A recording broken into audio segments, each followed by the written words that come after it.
Wow, it is Sunday again already? Oh, this gets old, ladies and gentlemen. But buckle up and get ready for another off-the-rail hilarious episode from these Mississippi boys of I'm Just Saying 48 podcast. Thank you, Mr. Freeman, and the good people over there at uvoodoo.com.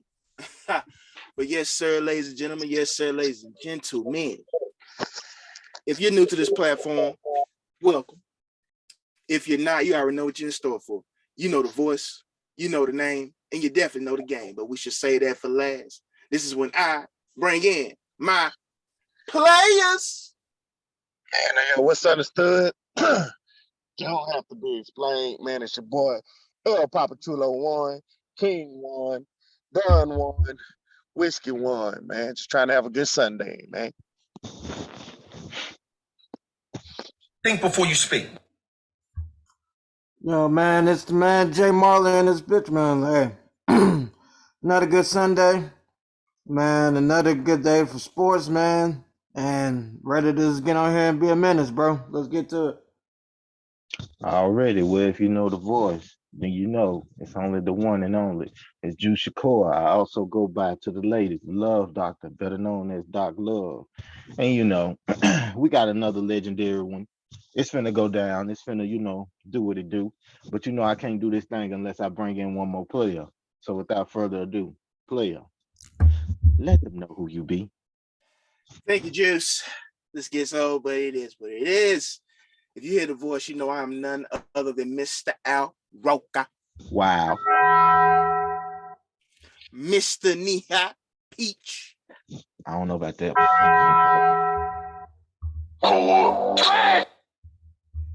Mr. Bag of Destruction himself. You nasty motherfucker. And you know this. If you don't know what all these names are equaling up to, I am none other than Von the Villain. We one player short, gorilla pimping. It is November, motherfucker. It is November. But nevertheless, shout out, man. We're going to hold it down. Together, we are the collective of I'm Just Saying 48. Brother Marley, you know what to do. Can I kick it? Can I kick it? I'm gone. Can I kick it? Yeah, man. Good morning to the fellas, man. How y'all doing?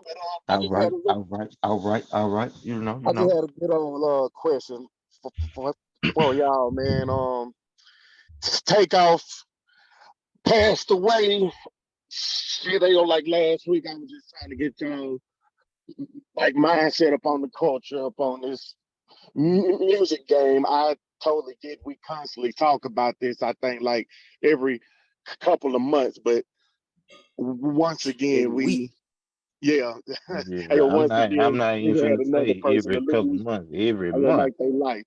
So shit, I was just trying to see y'all thoughts up on that, man. If I could real quick, you know, I always love to go to lyrics, and Juice said this some episodes ago. I actually was looking at an old clip of it. The man Jermaine Cole said it best. How much is a black life worth? I don't know at this point, man. How many times can I keep saying the same thing a different way? I mean, let's be honest. How many times can I keep saying the same thing a different way? What over what and why? We know the foundation of the story. We heard the many reports, but at some point it's just like, when do you stop, think, and breathe? Like, man, hey, you know what? This shit isn't worth it.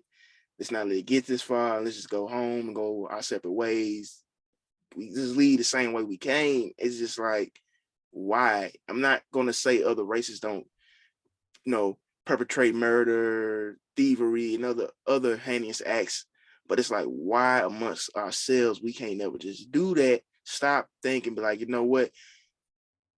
This bit of anger that I'm having, or this bit of frustration, or whatever I'm having, is not going to be worth what's going to follow. It's just not. Regardless if you're not even the person that, will end up deceased, but it's like you lose your freedom. You can lose peace, because now you don't know if the person that you portray this act upon, they loved ones won't come for you. It's like, bro, it's just not worth it. If it ain't life or death, it's not worth it. It's just not, man. And that's all I can say. It's like I'm trying to find the words to wrap all this up. It's just like, bro, time and time again. I think since this show has been established, I promise you, it's not a week went by we have not touched on some form of violence amongst ourselves.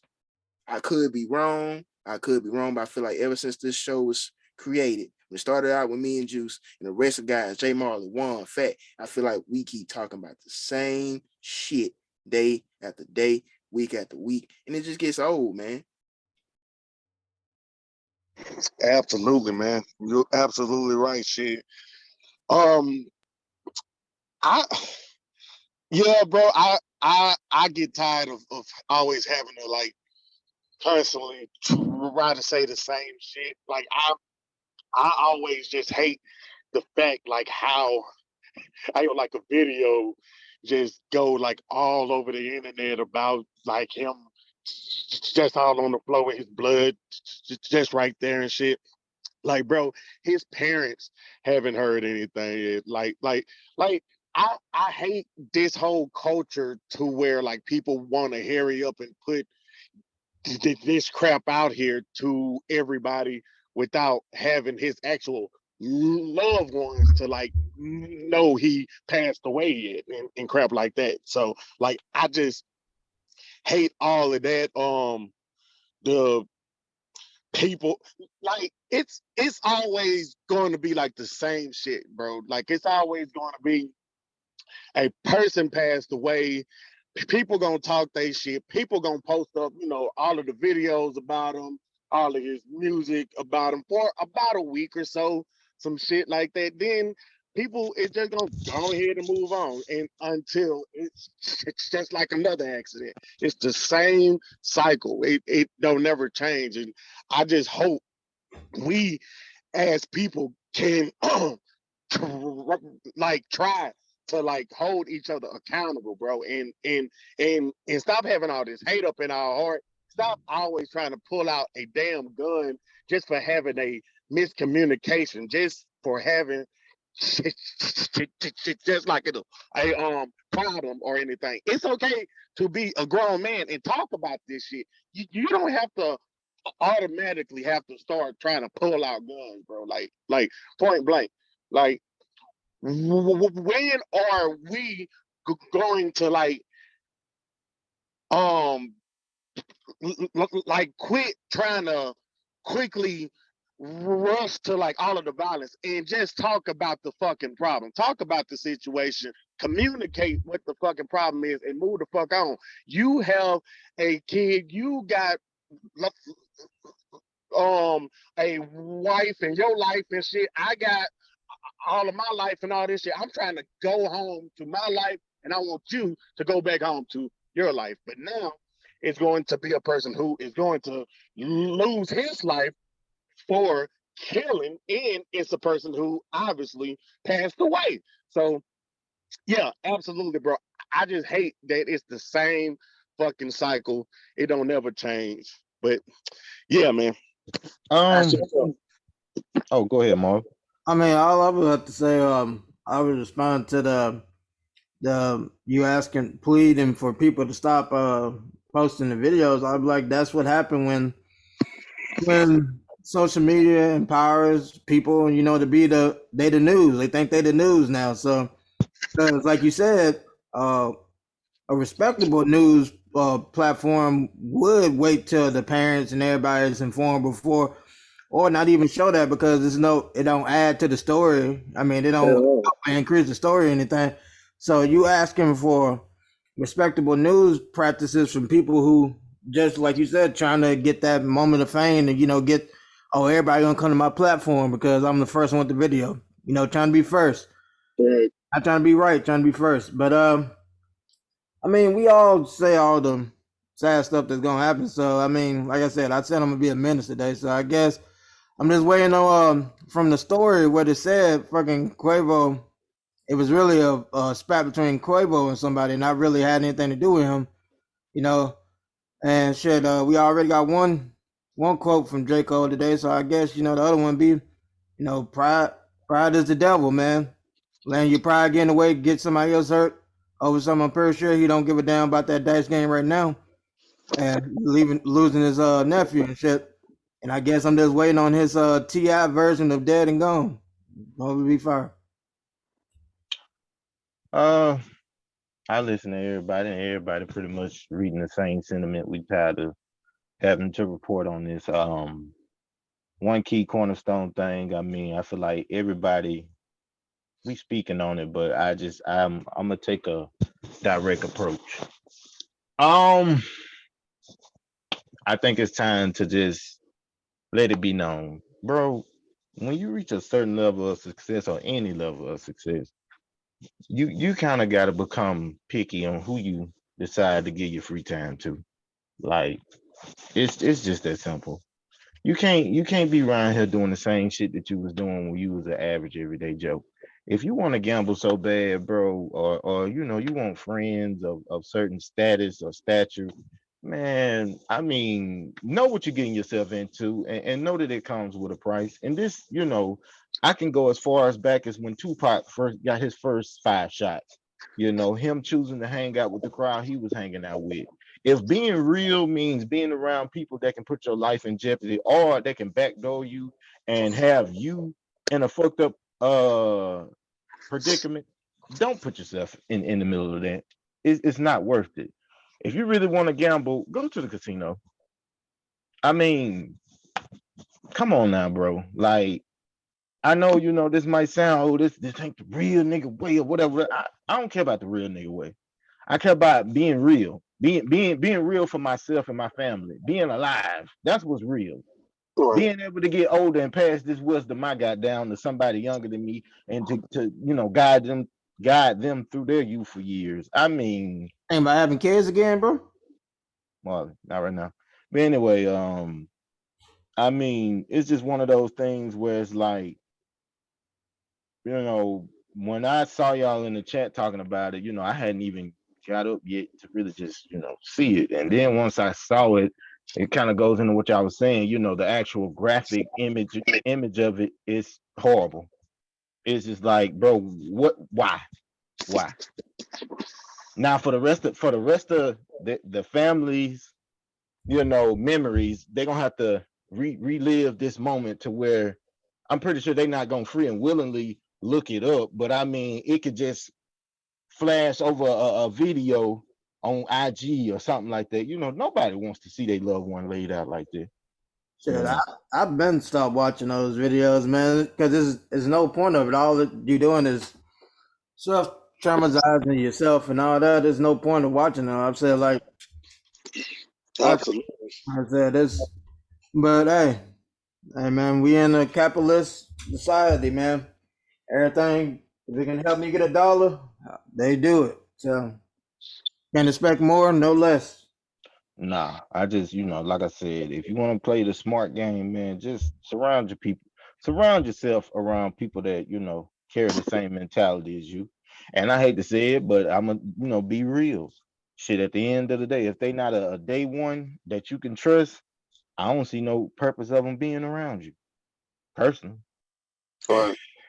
Man, Juice was speaking, and a phrase that he said, stuck out the most because, not to plug somebody else's platform, I think it was a Vlad interview. I can't remember the gentleman's name, but I know I think maybe they still do.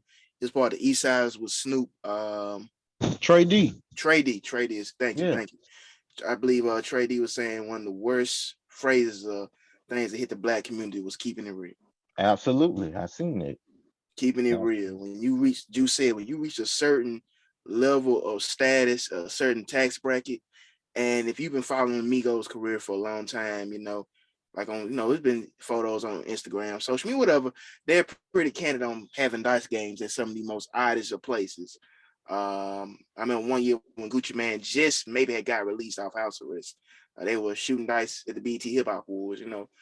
They felt comfortable. He know them, they know him since they upbringing, but that's someone like before you even famous. Like He Right. considered them kind of like his little brothers, but Right. neither here nor there. Some people, it's hard for them to shake old habits. You know, I've been doing this my whole life. You know, these my niggas, this and that. But you're not the same person you were. You're who you are, but your status and your status is not the same no more, man. You are a business. You are a brand. In the words of Absolutely. Jay-Z, I'm not a businessman. I'm a business man. Exactly. Your job is to entertain the public. The money you make for entertain the public is how you feed your family, your loved ones, and whoever. Don't put yourself in line like that, man. We're trying to keep it real. I'm still who I am. The money ain't changed me. The money, woo woo, this and that, man. You're thinking backwards, man. You're thinking backwards, bro. I'm sorry. You're just thinking backwards. Now, I'm just gonna leave it at that, man. That's all I got to say. Oh yeah. Oh yeah. Well, you know, RIP and condolences to the family. You know, I hate to keep saying this same phrase month in, month out, but I mean, we got to report it, y'all. On a even, I guess this would be a lighter note, but I mean, this is gonna raise some eyebrows too as well. The next topic I want to bring up is does the black community cancel people too fast? Yeah, y'all got the flow. Step right on it. Shit, did you want to hear the clip first, or did you just want to go on and go into that? Oh, absolutely. Before we even get into it, I'm sorry, Warren. Could you play that clip, y'all? What clip? Hang on, Jay Marley, if you got that clip. Shit. What clip you talking about? Sorry for the different views. The one that Canyon I Canyon? texted you about and told you about. The Canyon Samuel joint? Huh? I got one about a Kevin Samuel joint. Yeah.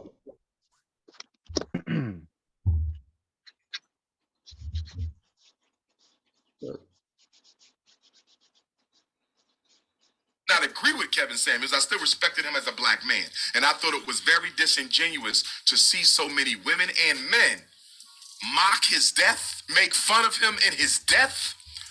And to me, the reason that was so hypocritical, Kevin Samuels wasn't around long enough to do the damage that gangster rap has done. But you have yet to repudiate a single gangster rapper. Kevin Samuels was not around long enough to do what the reality shows have done. But you haven't repudiated a single reality show. One of the issues I have with us is this selective morality that we practice.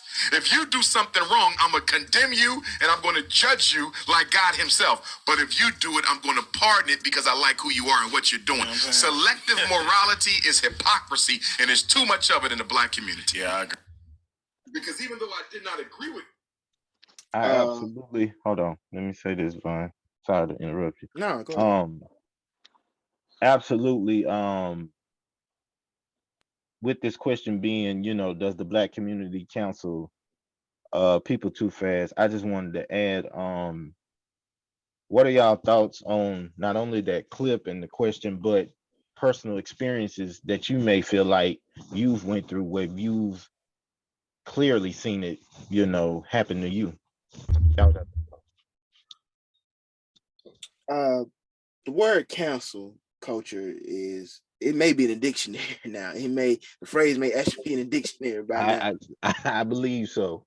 To cancel someone, you have to have power, right? Say so. Absolutely. Influence. You know, we are in a consumer market. You know, whether you watch, eat something, see something, listen to something, you are a consumer. We're all consumers for something. I would say the idea, yes, we like to, as a whole, not me individually, but as a whole, yeah, we like to cancel people. But how you gonna cancel something you really don't have power? And that's gonna go into the next topic.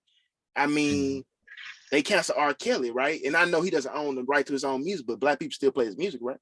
Right. I mean, they still play Michael Jackson's music. See, hold on, let me stop you right there. You're making great points. I was just gonna say what you're saying is absolutely right. But see, when we say cancel, it ain't necessarily gotta be, well, we're not gonna play their music, we're not gonna do this. It's more of the notion of gratiating them with grace, Yeah, basically. you'll judge them. You'll pass judgment on them, but you won't do it to somebody else because, like you said, you like them. You know, you worship them. You know, on some other shit. Okay. You know, I kind of see what you're saying, but my whole thing was just, yes, we do. Just make this long soliloquy short. Yeah, we do by the ideal of it, but I don't think we really hold the power as a whole because the industries and the corporation that these people, these entertainers or whoever are tied to, really have the final say. So, like I said, go into the next topic, or you would definitely see what I'm saying. But that's it. Yeah, we do by the ideal of it. I mean, absolutely. Like we absolutely do. But the problem that I always have with the thing is like ain't anybody perfect. Like okay, I can't ever understand how a person can like try to talk so horribly about another person's choices, even though the person who's trying to talk all of this crap have went through all of their problems as well. We are humans constantly trying to evolve, constantly trying to understand from all of our problems and from all of our mistakes and shit like that. The problem is shit happens to where, yeah, we do have complications and mistakes, but it gets out here to the world and people want to act as if they is pure like angels who haven't had any complications with them at all. So then it's like put out here, oh, why would you do this and all of this shit? Oh, we're gonna counsel them and all this shit. Absolutely. But just like Bun was trying to talk about, it's impossible to like counsel people until you start taking away shit from them. Then it starts to get to away. But for a regular Joe, it have like constantly happened to me like all the time. But personally, like, cause yeah, I am a human. I'm gonna have problems. I probably going to like have a complication and all this shit, but it is not who I am. So I don't care about anybody who was like, oh, he's so stupid for trying this, he's so dumb for trying to do this. Point blank, you have to have a couple of failures to understand how in the fuck to win. So I personally don't give a fuck about any of them. So yeah. okay. Well, on the point, well, personal, I would say none because one, not on social like that. Two, not famous to be counseled. Secondly, on the whole group entire thing, shit, why we can't agree on counseling things? Shit, you gotta be unified to counsel some shit, and the black community ain't unified enough to counsel everybody to agree to stay on something to counsel a goddamn item with somebody. But my whole thing is, and like it's always been my thing. It's just, man, I'm really, I'm tired of the question. I'm tired of freaking answering it or trying to even say anything about it. Because the point blank thing, the honest truth is that a lot of people they're like sheeps, man. They like to think that they won't change, but they don't want that change to impact their way of life. As long as it don't impact their way of life, they good with that type of change.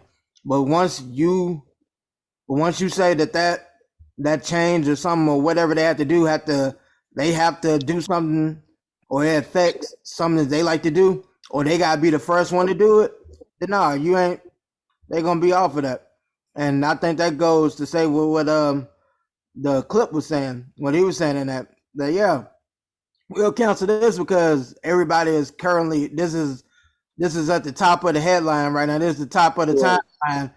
This is the issue. This is the thing that yeah, that vindication. You got everybody patting on your back. Yeah, we all in agreement on this. But like he said, we said this other thing, and I think it was last week or either the week before when we was talking about the thing that they experiment with in Jamaica, whatever, taking certain type of music off the airwaves and shit like that. We Right. did that kind of change to stop this what's going to stop promoting the shit that's going on in our communities people like, no, I don't want to do that because I love listening to those music. I love listening to that drill or this type of music or doing this or whatever. So, like I said, change is always, is always in the front for when it's something that is easy, something that don't affect or impact my life. But once it becomes something that it's something that I got to change, that's a part of my routine that I like doing. Nah, man, I'm not really with that. I really don't care about that too much or whatever. Because be real, all I care about is me and mine, my family, my wife, my life, and my circle that I'm around right now. And it's Honestly, about that with that mentality. So honestly, I mean, of course, none of us ever been canceled. We're not famous. I have seen plenty of occasions where I feel like other people have moved the goalposts because of you exceeding expectations. So they want to make it harder for you, or they want to, judge you off something you've done. And like my cousin Vaughn was speaking on, everybody got skeletons in their closet. Nobody, and Warren was speaking on it. Nobody is going to scathe free from criticism or being critiqued. But the thing of it is, make sure when you presenting your case that you on your shit. Because when somebody pull your card and bring your goddamn transcript out, and we look back at your past, it's gonna be some shit that you ain't proud of, you know. But we too busy caught up in judging one another and trying to say who in, who out, who this, who that. When in actuality, none of us can sit here and say, well, we're gonna put this person over this person, and we're gonna ride with this over here because we like this over here, but we just gonna, we're gonna just crucify everything over here with this and that because we don't necessarily like this. It's all about opinions and pretty much feelings. And I don't necessarily try to get caught up in either one because it's like an opinion, it doesn't necessarily make it a fact. And feelings sometimes can cloud your better judgment, if not all the time. Um, Brother Umar said it perfect. Kevin Samuels, he died and people were cheering and celebrating like it was, Right. yes, yes. But it's like if you really go back and you do your research on, the man, I mean, he was speaking on awareness issues that we weren't willing to sit down at our own tables and discuss. And finally, we had a brother to come out, and most women were like, "Well, he was just strictly for the men. He wasn't never, It's like so. Let me get this straight. So if he was a Derek Jackson, it would be a go because predominantly he would be for y'all. What about having somebody that's being for both, that wants to see black love, that wants to strive for black excellence? What about that? What about the times, the videos where they don't show you where he is getting on the men and he is checking men and putting them in their place? Right. We don't see those videos. We just see when he tell a woman about herself. Now his delivery, don't get me wrong, I'm the right person to Right, say this. right. His delivery was legendary, like a motherfucker, Right.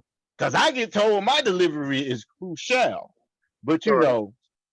sometimes you can't sit here and sugarcoat shit. You got to say it the way it need to be said, No. you know? no. So, And bro, that is the problem. Like that is exactly what Omar was talking about. You can't be trying to be happy and all of this when one person dies, but then you hurt and so sad when another person dies. You're supposed to have enough morals to just understand when a person lose their life, they got a whole fucking life like without all of the media. Like they got kids and a wife and a family and all this shit. Somebody is hurting, point blank, period, or whatever. You should have just some type of ethics or just common like please be smart enough to understand when the person lose their life, somebody is hurting, somebody is grieving. You should just like have a understanding like okay damn I am so like point blank I probably ain't cool with this person but I understand a person who is hurting. So if you ain't got anything cool to say, just shut the fuck up. Exactly. Wait. At the end of the day, one, I have to say this. At the end of the day, you know, be respectful, show decency. Absolutely. Just because you and that individual, while they were living, y'all didn't get along. It's people that have passed in my lifetime that I didn't necessarily care for, and you know, I'm not finna just bash them or say fuck them or da da da. Now I'm not gonna be fake and be like, oh man, I'm just so heartbroken. Right. Oh Lord. No, I might be like, you know, R.I.P. You know, damn, that's fucked up. But you know, I got it. If it would be the same mutual feeling if I was to go and they were still here, it would be like, R.I.P. to that guy. Keep it moving. You know, that's the nicest they. If that's the nicest they can, you know, keep it with me. That's fine. Because we didn't necessarily see eye to eye. Everybody is not going to like one another in this thing we call life. Let's just be real. Yep. Let's just be respectful while we here. That's it. That's Right. all we can ask for. Yeah, I can agree to that. Like I said, the only thing, like, let's say that Kevin Stern, I didn't personally listen to him, so I can't like second anything or whatever he said or so or what. So I can't, well, on my part. But like I said, as far as like the point has been made. The point is established. We all, I feel like, head on onto what the topic was about, bro. So Absolutely, man. Absolutely. But shit, I guess hey, we can go on and move on. Oh Oh yeah. yeah, absolutely, absolutely. I appreciate that one. The moderator. Oh Like man, you some ain't got a sauce. problem with it, man. I can just go on and be that person, man. You feel me? I ain't got a problem with being EJ. I got it. You know, I mean, No, long I'm as all right. that, I keep my long job. as that And makes it's it, probably gonna long as take a I'm little bit. Chuck, as Hey, long as longer. I'm Chuck. you Oh man, sound but like a record for sure. I was not drinking, you asshole. Moving along, man. I believe the next topic falls on Jay Marlett. Matter of fact, you know, sports. You want to go and bring it in, man? Something in the world of sports that's caught your eye. Yeah, I thought we were gonna do the tracks before. Read one. No, Uh, No, show did you read outline. the damn text message? I ain't this chat been on mute. I ain't been listening to none of this shit. Well, go back and look at the group text No, messages, sir. no, crazy, bro. Nah, bro, but shit, I mean, if we doing the sports shit, I had like two questions based off this week's in sports that been going on and shit. Oh, I got a hot take for sports, We but is about to have an argument. I'm already yeah. telling y'all Oh this. yeah, it's I'm already coming. telling y'all Let this. me We is about to have an hold on, argument. one. Hold on, one. Let me say this now. Let me go and apologize to whoever I'm finna cuss out. All right, I apologize now. I don't think you a bitch ass nigga, but it might be you, bitch mother. So let me go and tell you now. I apologize, but it's gonna be some shit. All right, Absolutely. go ahead, go Uh, ahead. well, Get shit, it. I'll go on and get my two questions out the way before the gloves come off, I guess. Um, inspired by one of the topics I did see. Now looking at the list Mm-hmm. about the relationship between KD and Kyrie. Mm-hmm. I my question was for the fellas was Mm-hmm. at this point, man. We back on the free KD shirts. You know, I'm over here. Come on, Miami, ship off them white boys. Let's make something happen. Uh, but uh, Yeah. other than that, Y'all my can have it, question was about KD has literally let a friendship almost derail his career at this point, almost just because he wanted to be loyal to a friend. So I wanted to ask the panel mates and everybody, who is a friend or co-host who even if you may be cool with, you wouldn't go into business with or tie your career to. You say I wouldn't go into Yeah, you business with? wouldn't. Yeah. Out of you talking about all y'all? Yo, friends, anybody. It could be Oh, any. friends. Oh my a nigga I don't even really just the nigga was a close homie, but one of my old partners, man, from way back in the gaps. I'd have known him since I was 12. I mean, bro, I got major love for him, but it's over the years we've taken different paths and approaches towards life. And I'm not throwing shots and shade. I mean, you know, I wish the brother all the best, but I just don't feel like it. I don't want somebody where they're ego driven by everything that they do. You know, you got to humble yourself, especially in business, because you're not jumping into something that you know from A to Z. You don't know everything that's gonna get thrown at you. But with him, it's kind of like this cockiness level that I don't I wouldn't one of my Shit, partners, yeah. shit. It's like a lot of my friends and shit that I refuse to even try to go to business with because shit, like it, it like point blank, it's a hard type of thing to like have a friendship and also try to establish just like a business or whatever. It's gonna be a hell of a lot of uncomfortable conversations and trying to have like a understanding of how the crap is supposed to work out and stuff like that. So it's probably like 2 or 3 people who I would go to like all of the business with, but other than that, it's like I mean a lot of my friends I wouldn't even try it. Like hell no, fuck that. Mm-mm, mm-mm. I mean, shit, like I said, I have to think a minute about friends, because shit, I only like say friends, like people like from say like high school back home. Shit, I got a lot of like acquaintances of people I met that I'm cool with throughout the military. But um, I would say I'll just keep it as simple as that on the show. I know on the show, one, Fat wouldn't be able to be around long enough for me too bad to start a business with that nigga. That nigga be off pimping butterflies somewhere. And shit, I feel like shit. One, I could do something with one or whatever, even though we be talking shit to each other. I feel like only person on the show that I would say for sure I would be afraid to go into business because of a Kyrie type of like outcome would be my man Juice, the pro and Shakur over there. Because I can see that nigga, we in a meeting and they like, yeah, you can't do this, like they're trying to say the political correct shit, and he just like, nah, fuck that, I'm gonna be me. I'm gonna say what I gotta say. Hey, Fuck that, I'm gonna say what the hey. fuck I gotta say. I'm like, bro, hey, man, come on, man. Just for a couple of seconds. See, For a see, couple of seconds. No, see, fuck that, fuck see. that. I'm a partially agree. I've been growing this room for too long Hey, to let y'all hey, fulfill hey. me.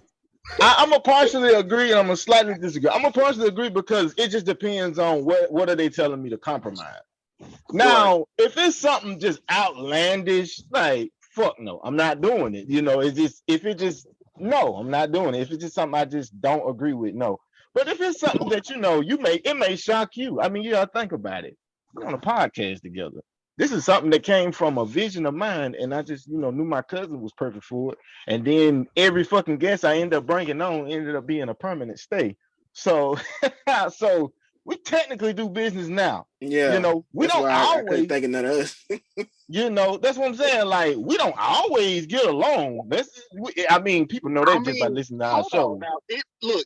It would be kind of tough to like have like a business with a naturally crazy ass person. Now that is kind of crazy. Like, I don't know about like trying to talk to him about the math or like the equation. Oh my God. He's a crazy motherfucker. But Is that to hey, me? Is he talking to me?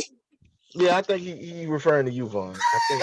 I'm not gonna, you know, I'm not gonna, I ain't gonna say too much about it. But hey, Oh my! So wait. So you know, so you telling me Marley and Juan don't want to do business with me and you, cuz on the behalf of the Hamilton boys.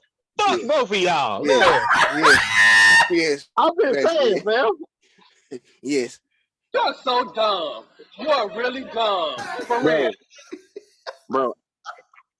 And plus, I'm also ain't trying to be like trying to have a conversation about Oh my this or God. that, and then somehow it turned to like him trying to put his tongue in asshole and trying to spit and do all this and All right. Yeah. shit like that. So Oh my Y'all be in God. the business, he trying to use that as an icebreaker for the client and Huh. shit. yeah, Cuz. like we strictly Cuz. business, man. Just remember this. Remember this. When Barstool offered us that contract, we putting 2 names on that motherfucker. You Got just you. remember Say this. less. All right. All right. All right. All right, cuz yeah, we good. I can see a VH1 documentary 30 years from now. Man, them some bitch ass niggas, man. Hey man, I ain't got no problem with being on the mixtape version of the podcast, bro. Look. Every episode they do after us, Juan and Marlo are about to fight. Man, they gonna come to me. I'm gonna have on some black shades. So what do you got to say about those guys starting their own shit? Good luck. They ain't want to do business. Get good business. Oh man, y'all niggas is Joe Budden, y'all ass, goddamn it. Oh yeah. This nigga, I mean, don't get me wrong, my pro blackness, but I'm more willing to listen. It'll shock you. These next couple topics, trust me, you're gonna be like, okay, well, I mean, I am kind of shocked about like one thing today. Shit, my man Vaughn been getting all these quotes right. Pro quote. I know we were serious earlier, but I just want to recommend my man. Hey man, you been looking at them quotes. You look at the ones before you say them on the show. You have them lined up. Marley, Christmas right around the corner. Please make sure you send your address so I can give you a nice, just a nice big bunch of fuck you wrapped up. Send it. See, this is my thing. I could do business with Marley, but I'm gonna do temporary business because I don't want a permanent business where I got to be on a serious topic and then somebody just busts out laughing and it ain't time to make jokes. Hey man, this ain't the time, man. Come on. Oh man. Look here, man. It's time to look. All right, I got a question. Okay. Since we up on this sports thing, been trying to hold up. I want to know what each and every one of y'all think about this Kyrie Irving situation. Hold on. Let me say this. We are all family. So I already know this is from the cause of confusion. Goddamn, fuck you. It's finna be some problems. Go ahead. I'm going last. I'm just gonna listen. Here we go.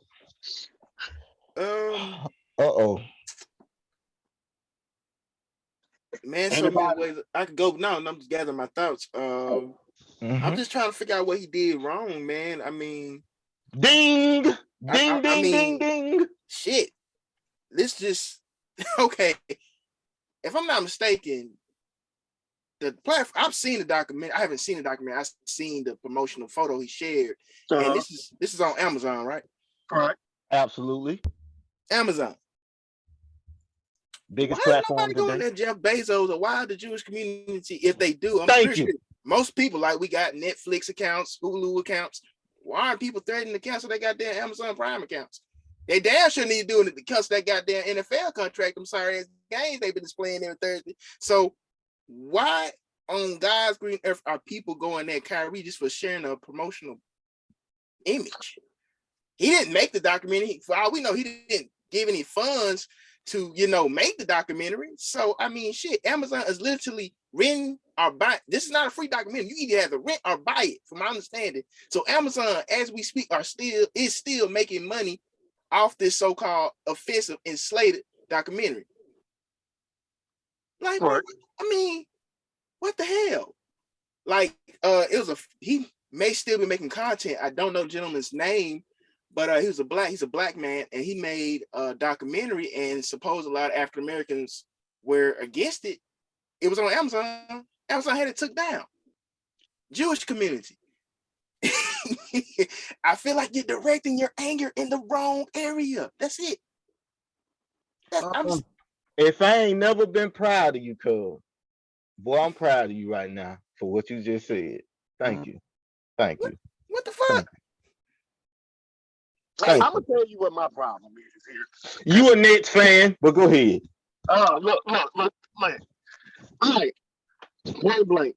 It wasn't a huge deal to a like huge scale, but if people felt a way about him posting what he posted and saying that it's like anti-crap or like all of that shit or whatever you call it,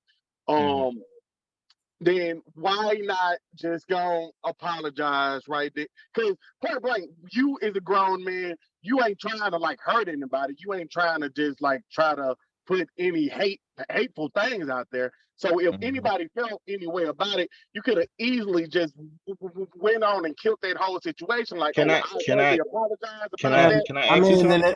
and it's clear to the fact because at this point that like he didn't because first of all the movie in question is like 3 hour long and the book they recommend so as well like it's clear to the point that he didn't read every little thing. He saw that quote and he saw something about it that he thought was like invention for black people, whatever, and then read all throughout that because if he did, he would have. He wouldn't have. I'm pretty sure Kyrie don't agree with all the things that are said in there. So Right. he could have easily just apologized and been done with it. No. Can I ask you guys a question? Can I ask you guys a question? Hold on. Can I ask y'all a question? I gotta get it out. What's up? Okay. He did apologize. You said after the fact. No, he gave Not at 500,000. the first. Not at the very first, but he gave 500,000. He gave 500,000 to a charity. That I'm just gonna be honest. Even if he apologized, would it have been enough? Because they would have been like, it ain't enough, and they still was gonna get mad at him.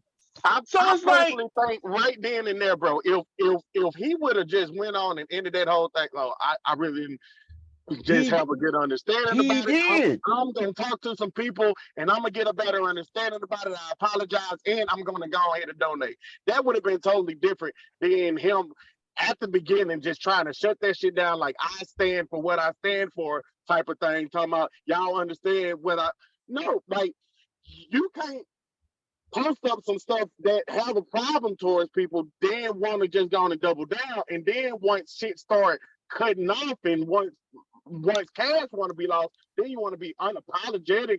Well, no, then you want to be like so hurtful. Like, I apologize from the bottom of my heart. I sincerely apologize. You could have ended up, bro. We went through last year. Like, I get like all about the vaccine. I understood that. But this year, we like when you trying to have camaraderie with a team, when you trying to build chemistry, when you trying to have understanding or whatever, you can't just be like having all of these times to where you constantly miss like trying to work or whatever. And 4 games? I personally think 5 games.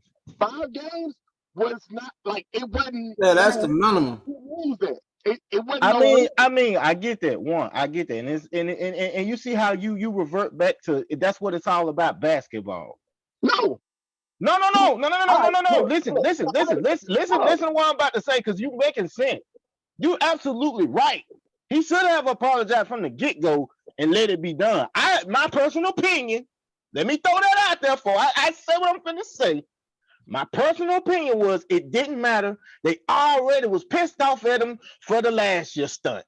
And it came back to bite them in the ass. And it made them all look stupid. And anybody know the media know. They gonna be having it out for your ass if you make them look dumb. Because last year we were saying Kyrie Boombaye. Am I lying? I mean, like I said last year, I ain't vaccinated, so I cannot critique him. Exactly. Sure. So now that he should have did it right then and there, but I will give him credit on this. He did clarify. He said, look, I don't see color. I am not a racist. I don't see race. I'm a firm believer. You are free to believe in whatever you believe in. I stand 10 toes down on what I believe in. But it was like, so you believe in anti-Semitic? He said, no. That's not what I got from it. It's just like this. It's like, okay, prime example. If me and you joke, Warren, and we go hard. We may call each other bitches while we joke, and we never get offended. But when me and Marley joke, he get offended if I say a certain word. He ready to box. How he perceive and take something not gonna be the same way you perceive and take something. You see what I'm saying? And I get what they're saying, because it's like, but look at the overall message it's sending. You're absolutely right. Once he saw that it offended somebody, he should have stepped up to the plate and just went on and said, hey, I didn't mean, nothing by this. This is what my intentions was. That means I have to go back to the, drawing board. I have to really be informed on what it is that I'm watching and, et cetera, et cetera. There's nothing wrong with a man or a woman, don't matter, admitting when they're wrong. But we live in a prideful. Man, my man need to hire you as his publicist, because if he would have just said that right then and there, the second time they brought it up to his attention, it would have been over. This shit would have been off. It's already out the timeline, but this shit would have been gone off the timeline. They would have been on. They would have took their torches to somewhere else to burn down. But my man just like, no, I'm not. I'm like, why? Absolutely. I was like, bro, what the fuck? Like, listen, point blank. I totally get about, like, he ain't the one that like, created this right. The but show, but let's not negate on Von's point though. Why they not going after the source though? That's profiting and benefiting from it. Trying to go against Candace. Like, have you heard anybody talk about Candace Owens documentary? No, not even her. I mean, we gonna get to Kanye in a minute, but on that. It goes back into what Von said. Yes, we get the whole Kyrie Irving situation, but where's the outcry and this uproar for the source, the main priority? You're not gonna go against Amazon because Amazon is bigger than y'all. Let's be real here. Go against Amazon because you're not gonna do it. They trying to use their 1 billion exclusive domestic streaming packages to lure companies like Amazon and Apple. That's bad for business. It's kind of the whole thing I had with I brought this up to say it's kind of my whole retort towards the whole vaccine. Not knocking nobody that has vaccine, but don't act like you're doing it for health. You're doing it so we can get back out, spend money, make money for the economy. Don't act like, oh my God, this is so outrageous. No, it's bad for business. We are a product. Like the great Michael Jordan said himself, Republicans buy sneakers too. Absolutely. Just say it for what it is. Don't front. Just say it for what it is. Come on and say it. One, when I dribble this ball, put some motherfucking respect on Von's name. Ain't nothing retarded about this boy. This boy is speaking facts. Facts. Don't piss on my back and tell me it's right. Just say I'm only good to you as I'm valuable.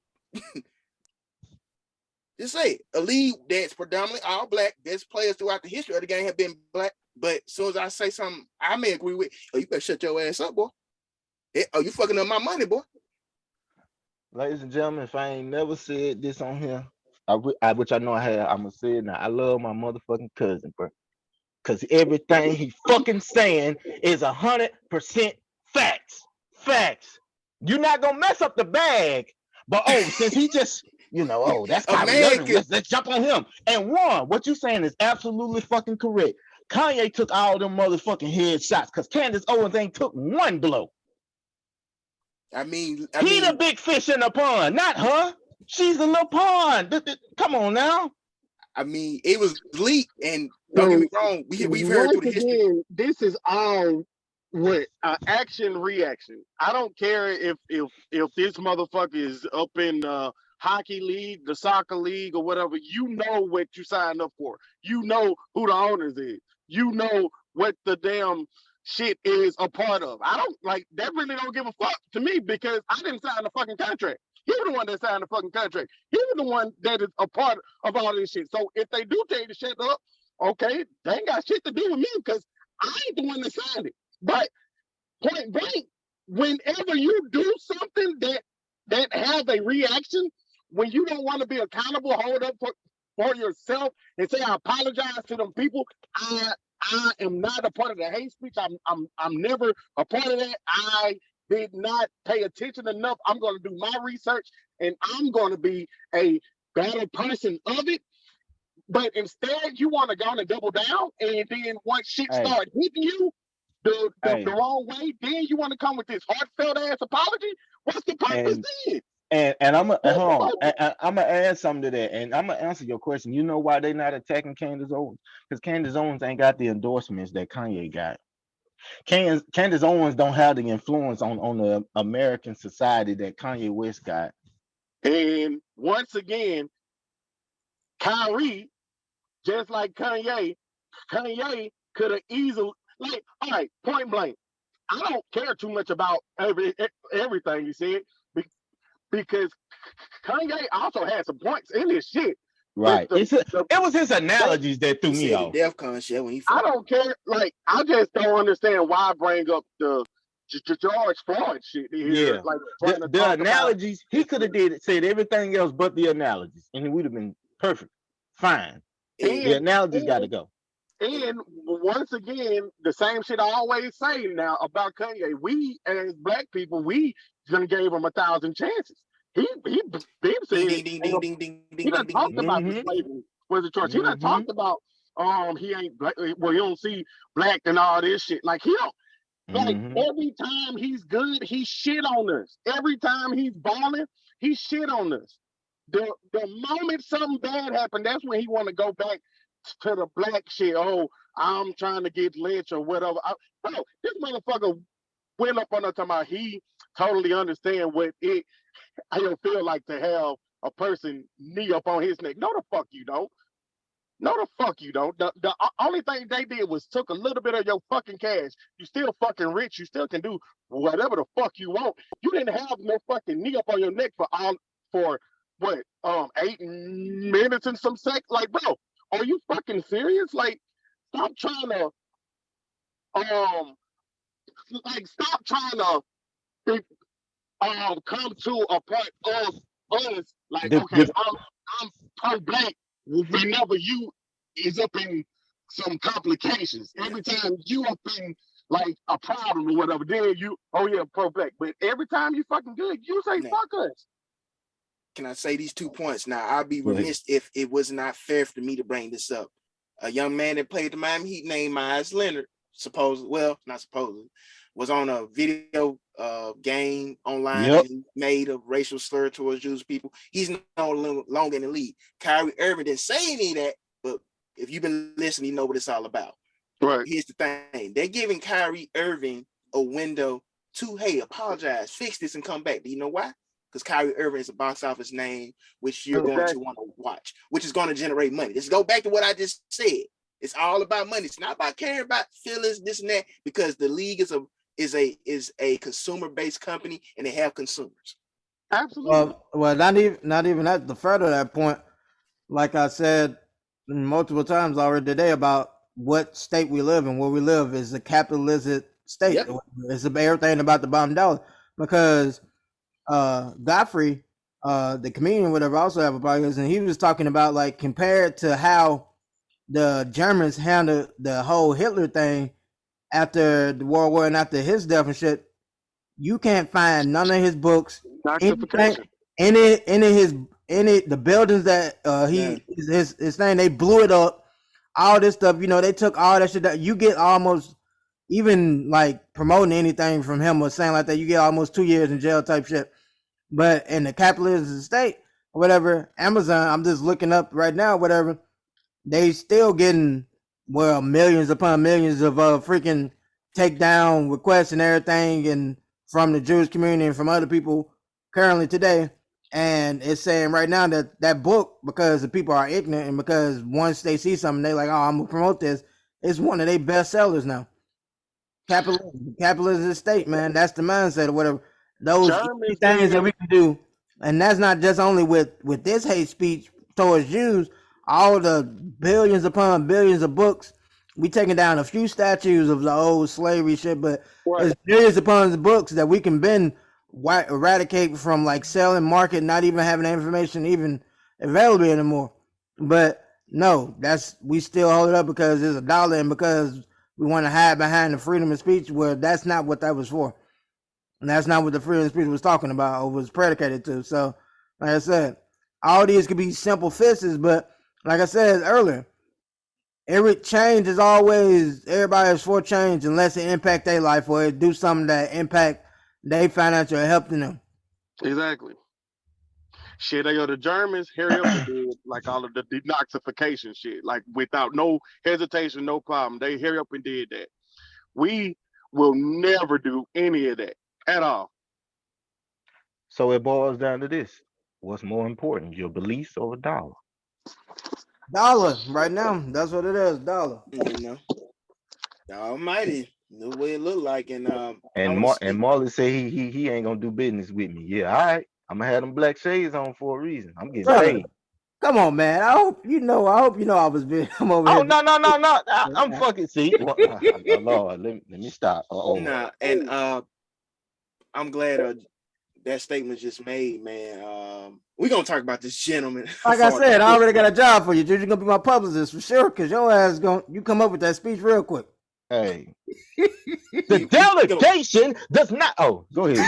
We gonna speak on this gentleman. Hey, what's that shit they did on when the black Obama thoughts he had the black dude. Oh, Key and Peele, yeah. Hey, anger coach. I'm gonna coach you through this shit, so you ain't got you gotta get the bag. You fumbling right now. Lucius, come on. Settle down, Lucius. Settle down. Gonna make a way. We gonna get rich. Look me, man. Nah. Real shit though. Real shit. Damn. We about to speak on this gentleman and his team, but to take away the sports side and the man side, everybody know this is my favorite athlete, my favorite player. God. I don't know the man personally. He don't know me. Maybe one day that can. You sure? You sure? I do not know LeBron James. Because you know Uncle Shay, so I know you gotta have a connection with Bron. LeBron James. Yeah, all my life. Bron and all my life. It was another edition of Club Shay. He was I don't know, yesterday, a couple of days, he was basically presented this whole topic to him, and I think Marley said it best, like things Kyrie could have said. You know, LeBron's his own man. He's entitled to say what he want to say, but I didn't care for his whole take. Well, why enough NBA players speaking on this, that's why I didn't air the episode Shop with Kanye, because his views, and that's fine, because that's his platform. That's his personal platform, him, Maverick Carter. Hey, you know what I'm saying? I don't want to bring that to our platform.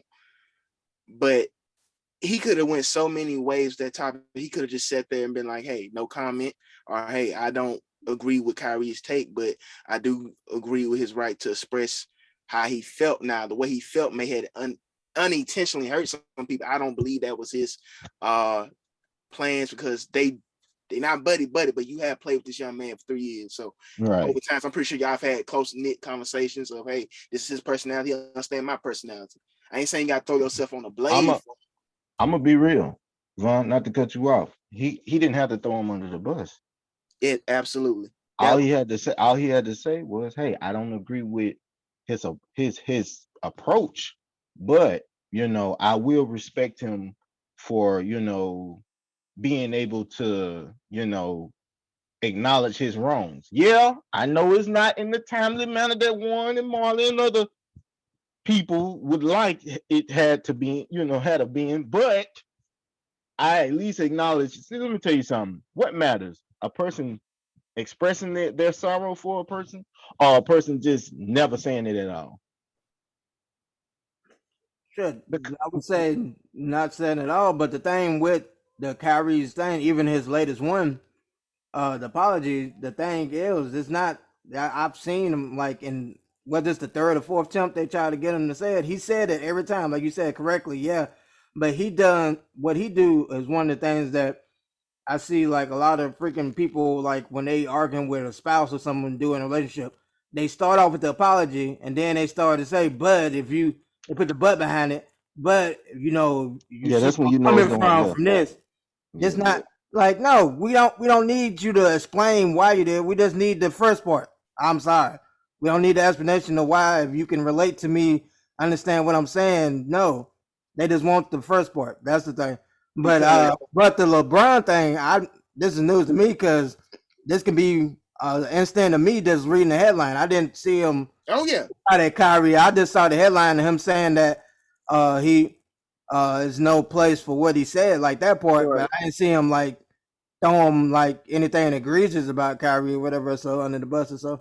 So that's what that man the bus of shortness, because shit, I can look point blank though, like it's like, yeah, it's about the freedom of speech, but it ain't free. You know what I mean? No, hey, absolutely. What you say has consequences. First of all, the basis of freedom of speech was talking about hold on. I want to hear what Vaughn was finna say. What you finna say? It's Juan's absolutely right. Freedom of speech does come with consequences, good or bad. But the same way and energy that he was kind of pouring at Kyrie. I mean, let's rewind. Any kind of same way Enos Cannon was coming to him about the whole challenge. Exactly, mother boy, you on the road like, today? that's my boy. Hey, LBJ to the day I go. exactly. But it seemed like old Massa had that revolver behind his back. Say this, say that. You better say it like this because you the face of the league. We need you to endorse this. I'm just saying. But like, he had a nerd to have a Jackie Robinson 42 hat on. So I mean, man, first of all, this convention of like freedom of speech literally was talking about media having the right to talk about fucking the president, politics, anything like that, without them coming to their house and gun them down, because that was the whole basis of it. That's what used to be the norm for when you talked against a leader or somebody high spec, your ass, you get that knock on the door later on that night and get got. That's the whole basis in the freedom of speech. I was like you said, that shit don't expand to you talking to some small Joe on the street and you saying some shit to me and my reaction to whooping your ass. That's not covered under freedom of speech. So people keep using that as a shield, but that's not what that even was covered for.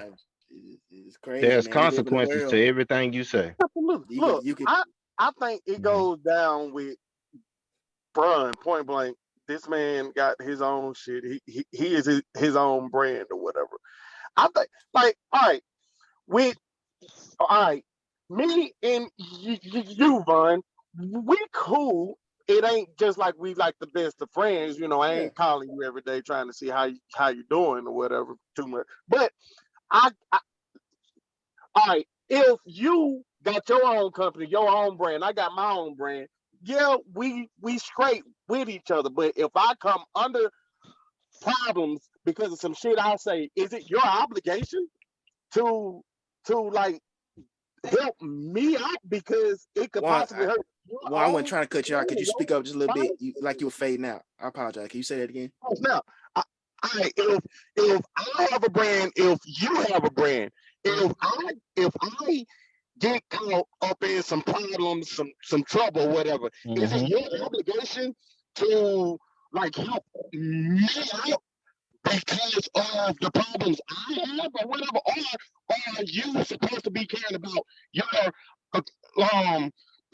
brand, right? Yeah, I don't. I'm not obligated, especially being two African American men, to help your brand out. But I'm also obligated too. I don't have to give a fucking comment. Exactly. You ain't got. I mean, shit, bro. You can go Marshawn Lynch. I mean, look at him. One. Hold on, let me ask you a question. One, you ready? When that reporter told LeBron what he needed to do, shut up and dribble, right? LeBron came back and said, "No, I won't shut up and dribble, and I will be athlete. I will be a spokesperson for issues that happen in day-to-day society, right?" Kyrie, he didn't just come out and just make the whole post interview after a game he played. They made that a big issue. You see what I'm saying? Because some of them were offended and some of them was just trying to get that viral moment. I get it. But if you made a valiant effort, Mr. LeBron James, to say, hey, I got the right to speak on this too. Or I got the right to, speak on what I believe in. I mean, technically, ain't that what Kyrie did? Yes, it might have been to the dismay and disliking of other people, but it's in the same regard. Same way my cousin just said with Enes Kanter. He wasn't feeling what LeBron said, and LeBron, low-key was like, he didn't give a fuck, right? Correct. So now you got Kyrie in a similar situation, and you're right about the brands. It ain't about the brands. It's just about common decency. Even though me and you may not like each other on and off the court, damn, I have never heard Kyrie really bash LeBron, if you think about it. It's always been basketball related. It's always been, and he know him personally, but he never took out the time. Think about this. We know more personal shit about Shaq and Kobe than we know about Kyrie and LeBron. True. That's very true. Come on now. Very true. So what? It's in good interest to bash him kick him when he down. That's gonna enhance your brand. See, Just all you had to say was no comment. Exactly. That's all you had to say. Exactly. Thank you. Cause we on the road today, boy. I got his full comment here. I'm trying to see where are y'all taking issues that with that's like what I'm saying. with Like, LeBron comment, because he said it's simple for me personally. I do not condone any hate of any kind, of any race, the Jewish, the black, the Asian community. You guys know where I stand. I believe that Kyrie did cause harm to a lot of people, but he stop right there. What he Stop said. right there. No, because this is what he said. He said, but he has since over the days and yesterday apologized. He has, so he admits that Kyrie has apologized multiple times since then. Exactly. He even said it in his statement. Hold on. Let me stop you right there. I get what you're saying. He has acknowledged the apologies. It's good LeBron has, because obviously they haven't. Because he keep getting destroyed in the media. So obviously them apologies really ain't hitting. You just said that earlier, right? Yeah. How he doing a backhand apology where he's saying, I apologize for this, but you just said that, right? Well, I take offense with what LeBron's saying is this. Well, what did you say that line where you say he's hurt people? He's hurt people. He said, I believe what Kyrie did caused some harm to a lot of people. Okay, stop right there. It caused some harm. Kyrie Irving on that post interview said he did not, and I think he literally said, I'm not trying to cause any harm to anybody. He said, I just, I have my beliefs, and I'm not trying to discredit anybody from what they believe in, He said, yes, I get that, some people may take this as that, but those weren't my intentions to harm or hurt anybody. He literally was putting it out there. I'm not trying to offend y'all, whatever. But it wasn't to their dismay. They didn't like how he was just nonchalant about it. So they was like, that's not good enough. So when he finally started to apologize, we still not feeling it. Take his Nike deal. We still not feeling it. Suspend him. That's why I got a problem with LeBron. I didn't see a real genuine apology until they took that shit. Then if we want to say, well, he offended people and I'm against that, and let's rewind once again, during a pandemic, the Ahmaud Arbery situation, right? LeBron made a statement, and in the statement there's a lot of truth, but that statement offended a lot of people, especially law enforcement, in Thailand, that we as black people were hunted like animals. His statement offended people. Did he apologize? No. Boy, I'm just saying. This is that shit that Umar Johnson talking about. Moving the goalposts. Oh yeah, because it's the face, and then lowering the motherfucker because this one ain't as popular. Vaughn got time today, baby. I want receipts. I keep giving to him, and that's my boy. This is my boy. I just hate to see we doing amongst our own selves, man. Just for the simple fact we want to watch some basketball games, bro. And look, I'm like point blank. I don't. Come on now. I totally understand that with LeBron or whatever, with the stuff I saw, I ain't think too much of it. But I get that he had a choice not to say nothing. But once again, I get it, but it's still like Kyrie we really didn't have to go be here. Point blank, period. God damn it. Kyrie could have just easily apologized and the shit would have been over. I'm just in my personal opinion, I don't believe that. I believe even if he would have did a sincerely apologize, it would have been like, well, we're gonna take action and the league's gonna look into this matter. And they probably still would have suspended it. This is my personal opinion. I don't think so. I honestly feel like, and I hate to say this, because I do feel this way. I don't give a fuck. I'm finna say it. Stephen A. do kind of got something out for Kyrie Irving. They want this man to apologize, condemn the movie, $500K donation to anti-hate cause, sensitivity training, anti-Semitic training, meet with ADL, Jewish leaders, and meet with Joe Tsai to demonstrate. Did he ever go to a night out against crime at least for his comment? Nigga, you can punch your teammate, it can leak, your ass can still be playing. You can damn near hurt somebody. You share a goddamn movie that's gonna hurt our pocket. Oh, no. Oh man, miss me with that shit, bro. I don't think it's just exactly. That's the rules of any league. It's all about what affect them. Exactly. That's why when when Trump was in office, and it was not cool. It was not cool to be on the black people's side. You didn't see this end racism signs all over the NFL because they was afraid of losing their fan base. Right. But Trump out of office, and now that people don't give a fuck about none of that shit, they got end racism, all these signs and shit all over the field and shit because it don't hurt their pockets anymore. It's not endangering them anymore. Yeah, that's how sports. These are white billionaires. That's all they worried about. Yes, exactly. Capitalism I ain't mean, lying. me, He said I that. don't. I mean, like I agree with Drew saying, like moving the goalposts and shit like that. But hey, I never or have I ever expect a white man to give a damn about anything that affect the black community or anything like that at all. Marlon, I never Marlon, had this the thing, that, Marlon, and this is that's a beautiful thing. I agree with what you're saying. I ain't talking about the white people. Let's go back to what Vaughn said. Vaughn said that the coldest statement here, it's amongst our own kind. It's our own kind. We going at each other. We trying to get out that bucket. We sitting up here, we trying to scrap and claw at each other, trying to push each other down to get to that bucket, to get to the bag. That's all it's about. I I'll mean, bash you to make Somebody trying to them. be the house nigga, fam. I mean, Huh? I just like I said, I'm just not saying what y'all saying about the LeBron statement. I Yeah, feel like that nigga. all I'm saying is I feel this. like that nigga was trying to make sure he didn't get himself Of course, listen, I'm get not himself telling hemmed LeBron to up put in the himself same in thing with jeopardy. like I'm Kyrie. not telling LeBron to put himself in jeopardy. Not at all. What I'm saying is this: Saying nothing. Draymond Green harmed a teammate, like Ron said. Kyrie ain't harmed nobody. He wasn't, and he even told you what his intentions was. But I get it. He didn't apologize timely, like everybody else wanted it. I get it. Absolutely. Let him do his suspension. No, But the other can I thing, ask y'all, wait, can I ask y'all a question? Bro, I ask y'all a hold on. question. Why the suspension wasn't enough? Why he had to donate?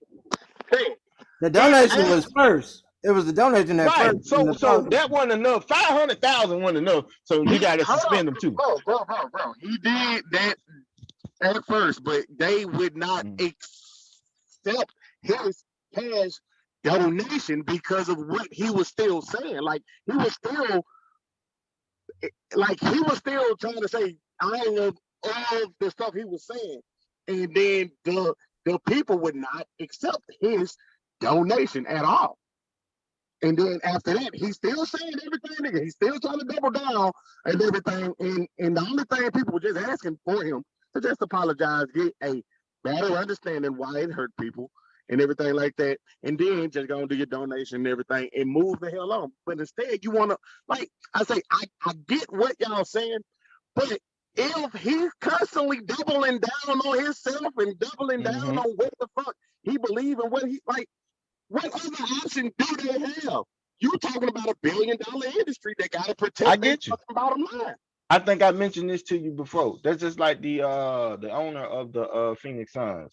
They wasn't gonna do shit to him but suspend him before the media and the NBA players made an uproar.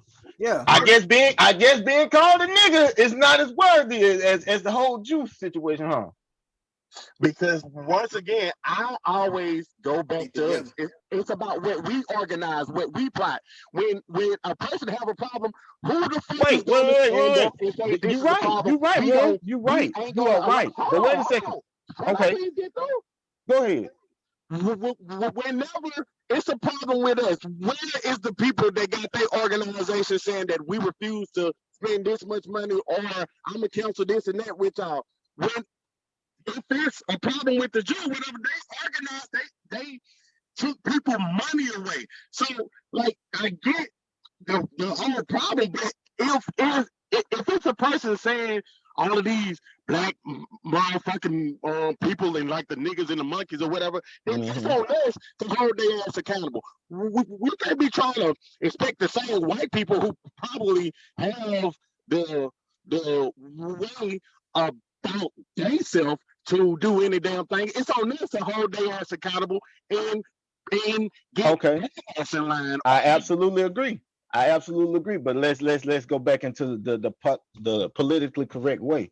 What does Adam Silver say? We have no place for that in our league. So if we have no place for that in our league, it shouldn't even been a no-brainer to get rid of it, right? We It have ain't we But can that's the only do thing. listen, hold on, Adam we can Silver only do have so to much. We get can the only vote. do hold on, Marlon, hold on. We can only do so much if we're not the owners, right? Right? hell no, bro. No. The black people is what 80%. Are you Juan, I serious? want you to speak up just a little bit more. If you can adjust your Yeah. mic, whatever. What I'm saying is this one. If we Black are not people the are owners, 80%, bro. The right? whole NBA, Correct. like We make up the league. Absolutely. I get you saying we could boycott this, boycott that. But at the end of the day, if you are the owner and you've said countless times, Donald Sterling happened way before this Phoenix Suns situation happened. There is no place for this in our league. When that first came out, there shouldn't have been even a suspension talk. You got to And go. the only reason Donald Starter got because what happened so fast because it was a video. Recorded. There was no video to this. Absolutely. And the thing about it, like even with that situation, like Donald Starter, not fucking Donald Starter, Adam Silver and going to NFL, Roger Goodell are commissioners. They work for the owners. So the owners all like he said in the statement when it first came out with the thing, I recommend he can recommend for them to vote him out, but that's all he can do, a recommendation. The owners have to be the one who vote. That's why the thing with the Redskins is taking so long because the owners got to vote. And then the thing about it, the owners also don't want to set a precedent because, like we said earlier, everybody has skeletons in their closet. They don't want to set a precedent to where, oh, you say this or do this, so you got one quarter in the past, and you can lose your whole franchise. So yeah, that's the thing. Marlon, we can't call them Redskins, G. And I'm a Commanders. My apologies. I apologize to all Native Americans. I did not stand with calling y'all Redskins. I want to let you know that right now. I don't. My apologies. Commanders. Hey, but on the second about them goddamn Commanders, do you know them niggas saying them niggas possibly being sold for $7 billion for who? For what? Oh my God. For who? For what? Who care about that team that much? You paying $7 billion for them? I don't care if that's a great investment. But if people is buying, go ahead, Vaughn. Not to be so long-winded on this topic, I'm saying all this, and I want to bring it back when we move on. Juan is absolutely right. I said it the first topic on the show. We don't have that power. We can't unify. This had its power. Believe it or not, I'm not saying this just to say this because the team has a horrible record. This happened with an NBA player, right? Right. If anybody, not just black people, anybody that stands with Kyrie, I'm actually finna make the stand right now on this show. If you watch this show, you can hold me to this. I, Von the Villain, am not watching the NBA for the rest of the year, playoffs, finals, or anything. If you really stand with him, stop giving money to the organization that you feel is putting a thumb up. Right. I issue this challenge. On this platform, I am issuing this challenge. That's real. That's how we end it right there. Exactly, man. But like I said, that's go back to constantly what we all have been saying all the time. Everybody likes change as long as it don't affect their day-to-day life. And they want to go home and watch fucking the Tuesday night and the Thursday night basketball games because after work and shit, so they ain't gonna give that shit up for nobody. I'm gonna be real. I enjoy inside the NBA more than the actual game. I'd rather watch Shaq, Chuck, Ernie, like they that entertaining to where I don't even care about who playing. Shit, the Dr. Umar quote is just up in every damn thing that we talking about right now. That's true. Yeah, pretty much. That's true. Moving the goalposts. That's pretty much what they do. Point blank period. So yeah. Oh man, that went better than I thought. Absolutely. But to move it along, some more lighter-hearted topics, man. Still on the world of sports, man. I'm very interested. Rams is about to beat Tom Brady. Hey, hold on, wait. I forgot to tell y'all. I must admit, I am that nigga. One made me $20 richer. Dollar rich. He might be hating, but he figure. One, you must admit I am that nigga. Man, fuck you, bro. What y'all got going on? I won that bet. What was the I bet? won that bet, nigga. What was the bet? So the about the Rams against the sorry ass San Francisco. They Oh, won man. sorry last Sunday. They won sorry You last should have Sunday. known better. They won sorry. You should have said them sorry ass Rams. Cause boy, Hey, y'all 14. Boy, there was you. how many points? 21 point unanswered. Look, we had Exactly. a problem up in the second half. It's okay. Hey, we gonna get it right. Y'all been having a problem for some weeks now. We on week Exactly. what? 8, 9? Exactly. What That's y'all Come on now, that's one. y'all problem. I must admit, I am that nigga. Man, fuck you. Oh, that's bullshit. One made me $20 richer. Bastard. One. Come on now, man. Come on now, man. Be a good sportsman. You know, you lost. You ain't shit, and I You just never ain't be good. shit, You but a know? piece of shit. Fuck You stuck your chest out because you was still sipping on that champagne from that last Super Bowl. And I told your whack ass that y'all wasn't gonna be shit this year, and you ain't want to hear a real nigga. But it's okay. I'm telling you, Von Miller curses teams. Whoever he lead, they become trash the year after. I'm telling you. And look what he doing with the Bills. The nigga Hey, we finna gonna put tighten with up, another man. nigga. Look, I ain't listening to that bullshit you talking about because we still gonna tighten the fuck up, man. We still Tighten have up. fun right Bro, now. you Fuck what got you talking Cooper Cup injured in garbage time. You're done. You're finito. You're Hey. over with, boy. That's And Tom Brady own you. shit. What is that? I think that's what fucking almost 99.1 of the offense. Exactly. They basically got that bitch playing catch. One. I'm gonna tell you a Hey, heartfelt Matt thing. Stafford finna take it back to high school. He finna be doing everything. He finna be out there running. I'm finna tell you a heartfelt statement. You ready? Nope. Marshall Faulk ain't running through that tunnel. Calvin Johnson ain't on the field. You know what I'm saying? So, you know, you don't have the primary target that your quarterback need, and you don't have the most legendary player probably of your franchise. They're not coming. First of all, you got a better chance of Todd Gurley coming back. hey, fuck you, bro. He is totally done. Ain't nobody worry about Ty. Look, only thing we got to do is get our offensive line and run game right. Everything else gonna fall in place. Hey, so by y'all falling in place, you mean OBJ going back to y'all? I don't think that's happening. I hope so.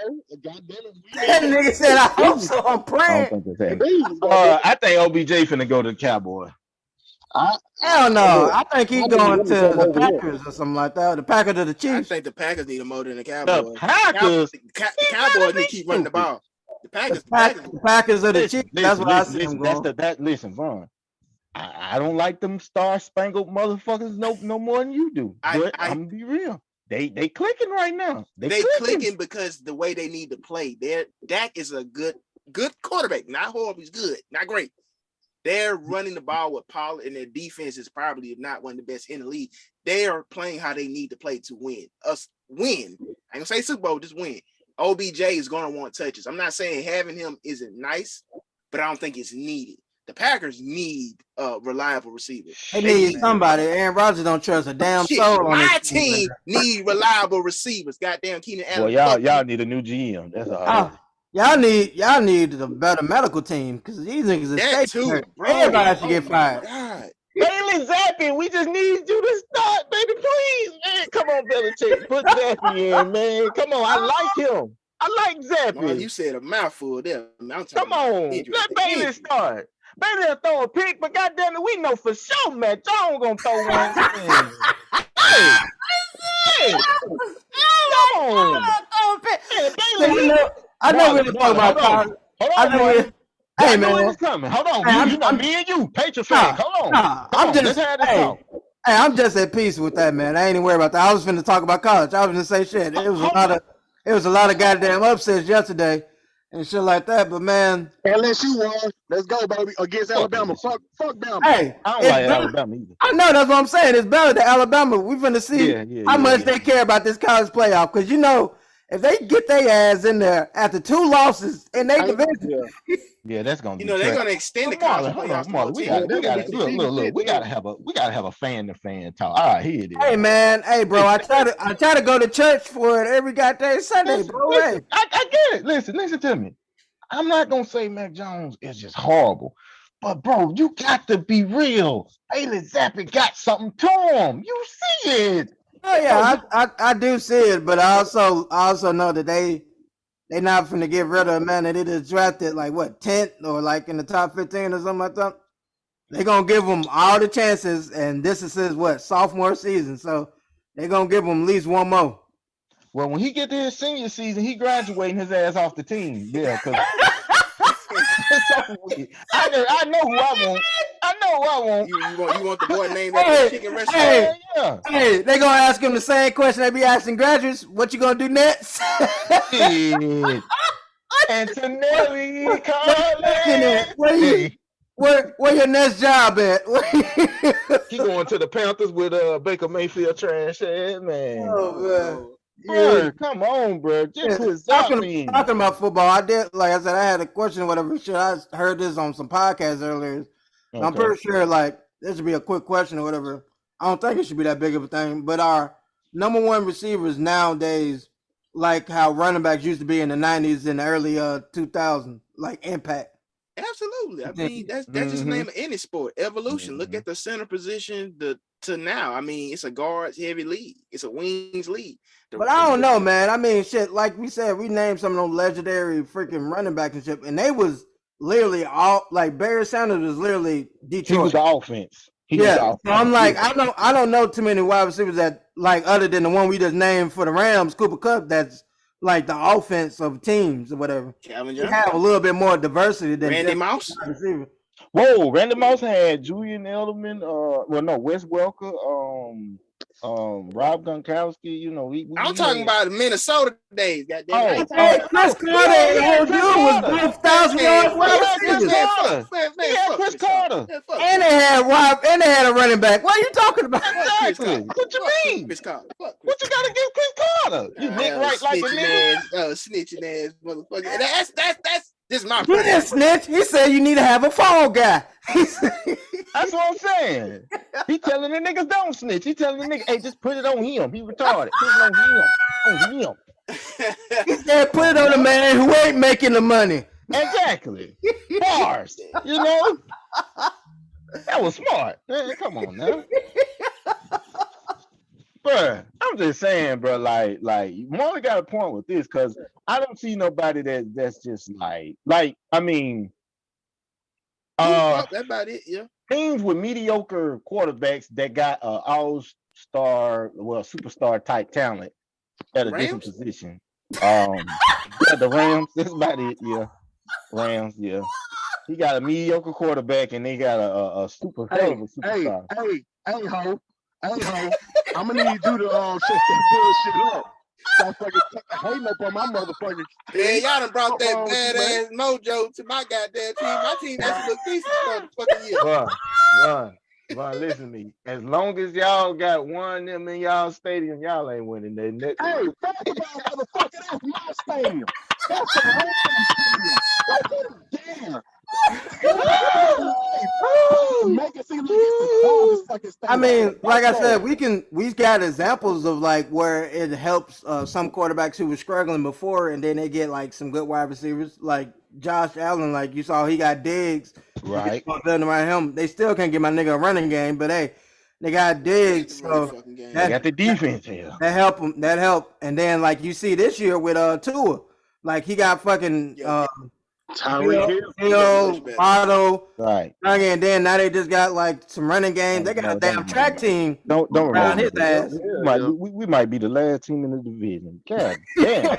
So like we see where it helps, but I still can't say that number one wide receiver that they make the impact that I see that I've seen with my eyes of the 90s and the freaking early 2000s, the running backs. They was really like everything. I'm gonna be real. If you watch that game, I would warn ass for that money. They had McCaffrey out there looking like he was a receiver. How he was on there watching that motherfucking head. Run the ball, catch it, touchdown, man. Hey, my bad one. My man passed for a touchdown too. Yeah, he did. Exactly. That's what I'm saying. They said that ain't happened since somebody that Vaughn might know. The man LT did it. Yeah. Tight jersey and all. All right, but goddamn Hall of Fame jersey. Hey, fuck that. How about this? Mhm. Russell Westbrook been turning up over there with the Lakers. Absolutely. Listen, I gotta say this. I've been holding this in, and I gotta say it. Vaughn, you laughing? Go ahead. Listen, I love you, and Go we've ahead. been on the same accord today. I don't want that to change when I Nah, say go this ahead. now. Go ahead. Speak your All mind. right, here we go. Russell Oh yeah, I Westbrook is forgot when I was saying free people. Free Russell Westbrook. Send that nigga to us. We need for somebody. real, for real, for real. I told y'all, Hey, I told y'all, Brody could still ball. Hey man, y'all can get Robinson. That's a white boy that can shoot. Y'all So like can, so can, so him? can. Him and Matt Ryan to get real good and Yep, close together. and Jeannie Buss can sleep with him. She like them young boys. Yep, there you go. Go ahead. Oh, Here we go. hey Jenny, I ain't got anything to do with that. I want. Here we go. Here we go. I'm just gonna keep it all the way funky. Cuz, I love you. I really do. Just hit me out. I know Westbrook is thriving on the bench, but if you've been watching some of the highlights of the games, this is something that it makes sense. This year alone, Westbrook has been playing better with LeBron off the court and AD on the court with him, right? I ain't been paying a lot of attention to games. Okay. Well, with that being said, I thought of something. Just hear me out. Instead of Westbrook coming off the bench, have him start with AD and give the young guns set the pace, set the tone of the game, and have LeBron come off the bench until he get his rhythm back. Like I said, I won't be watching NBA rest year, but I mean, if it helps them win games, go for it. I mean, he looked winded. I said this almost sometime last year. AD's at his best when he's running. People say, "What's wrong with AD? He plays too soft." He don't get wrong. He's a very talented offensive player, but he was number 3 in MVP race behind LeBron and James Harden. When James Harden ended up winning, the Pelicans were either the top fastest team behind Golden State or in front of Golden State. They play fast. Anthony Davis is a lengthy guy. He wanted to catch lobs. He wanted to roll to the rim. Westbrook is at his best when he's attacking and running in a fast break. On the break, they fit. Not just staying in the half court. LeBron and AD are perfect. They have been. Lakers was down 15. AD and Russ on the court. Bron took his break. Man, they was clicking. Boom, boom, boom, boom, boom. Westbrook scored 26 off the bench, and you telling me that's a bench player? Reason why he's thriving on the bench because he has shooters around him and he's able to attack. Yeah. I get why he's not thriving with LeBron there because they styles don't fit. Both of them need attack and they both need right. No, LeBron don't need to attack. Bron need to. I know this is gonna sound retarded. Hear me out. Last year, AD got hurt, right? Yeah. Bron showed glimpses that in this positionless league, being a center. Him being a center. Bron need to move to center. I mean, hey, I'm not the coach. I mean, I feel you. I think him at the center position is a matchup nightmare. And it's not like there's a lot of centers that like to play back to the basket anyway. So. Exactly. He could, man. Draymond Green. If Draymond Green can be Golden State center, LeBron James most definitely is a candidate to be a fucking center in the NBA right now. Hey, like I said, it'll be him and Jokic out there passing him assists from the paint. Yep. Yeah. That's what I'm saying. Because he in the West, it ain't too many like. If he was in the East, it's a lot more like centers that he'd be at big body. Right. Yeah. That's but in the West, drive past them centers. In the West, shit, he ain't gotta worry about nobody giving him too many elbows, like shit. No, I mean I'm just gonna be real. I knew something was wrong with Bron when Jeremy Grant dribbled past LeBron and made a game-winning layup. I said, "Oh no, something ain't right. Something ain't right." Hey man, I will say I have been catching a sneak peek of like when I watch some NFL games, LeBron versus Father Time. Maybe Father Time got him on the ropes right now. I don't know. Shit, on the ropes. Boy, they knocked it one. Boy, half his body leaning out that damn ring. Boy, they Frank Gorham, did it? They Nick Young in his ass. He finna fall all the way out that motherfucker. Nick Young in his ass. Bruh, and Bron, I know he's been saying he's sick, but Bron was playing like this before he so-called got sick. He'll put up the points, but it's like it's not effective. And his shot selection, I'm like, he's older. He has to play. Put it this way: LeBron is literally at the stage of his career, ironically, of the person he's about to pass in points. He is Kareem Abdul-Jabbar. If you ever watched that Showtime show, what was Kareem doing when Magic and was running and gunning? He was back there in back court taking his time, right? This shit, goddamn it, Jake. And you got it, Riggs. You damn skipping, Riggs. It's over. It's over. He need to give up that Bronny theory. Boy, I was on the phone with my daddy yesterday. He was like, "Bronny ain't that damn good. I don't know why he waiting on his little ass to get in the league. He ain't that good. Boy, he ain't that good. I'm telling you." I said, "Okay." I absolutely think Bryce is the one, but different story. Yeah, bro. I thought you was gonna snap on me, like you did with Rajon Rondo. I guess Rajon Rondo is a nerve point, but oh no, man, no. Hey, man. Look. When we ever do a flashback episode, I still got that shit in the chamber. That shit's still hilarious as hell. People had this notion that I didn't think Westbrook could still play. I didn't say he still couldn't play. I said it last year. He's not the main reason. He's not the main reason that they're not having success. He's not a solution to why they could have success. I think, trade him. Let him be where he wants to be. Let him have an impact on the team that he'll actually fit on. Miami. I said like it wasn't gonna work. I'd be optimistic because they styles kind of don't coexist. So, man, we got nothing. Man, Kyle Lowry fat ass been actually showing up for some games. Yo, I'm telling you, but y'all got to find somebody willing to take Tyler. I mean, why did y'all pay Tyler Hero that much money? I will never know. Oh my God. I told Marla, worst mistake I don't know what Pat and them were thinking. I don't know. He must be sipping on some of that rum down there. No, they must was eating that Jake Harlow chicken sandwich and was I don't know what the fuck they got going on. Hero just scored a game winning shot, right? Yes. Okay. Hold on. Let me talk about my team for a minute. Tyler Hero is inconsistent. Oh yeah. Especially playoff time, he kind of disappears. We have games where when we play somebody of meaningful substance, he's 6 points, 8 points. But when we play the Indiana Pacers or the Sacramento Kings, who we should have blew off the map, he has to hit a game winner. So, I'm just saying. I think Westbrook would be perfect for us. Perfect. Man, all I can say for the little white man is, hey, at least he's scoring 23 right now. I guess shit, he averaging 23 right now. Shit, Larry ain't doing nothing for us.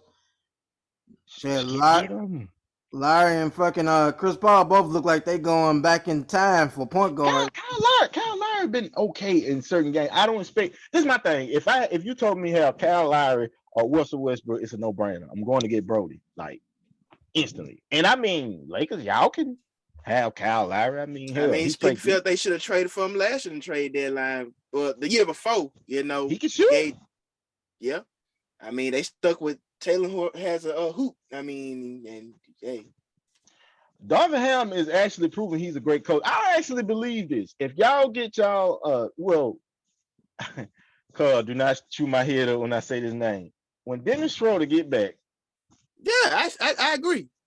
And he played the ugly as a motherfucker. I ain't say he couldn't play. God damn! Oh my God! When he get back, and then he do his thing, they'll open up the floor. Hopefully LeBron get his legs back under him. And Westbrook coming off the bench with an unlikely partner, Patrick Beverly. That'll actually. I think Pat will probably start because I think I'm not the coach or the GM, but I think he would start. Because I mean, if we're gonna say Westbrook needs a bunch of shooters around him, I mean Patrick Beverly just closed Cloud Lane for him. I mean, not in the corner though. He money from them corners. Well, I ain't been watching. Maybe you're right. I don't know.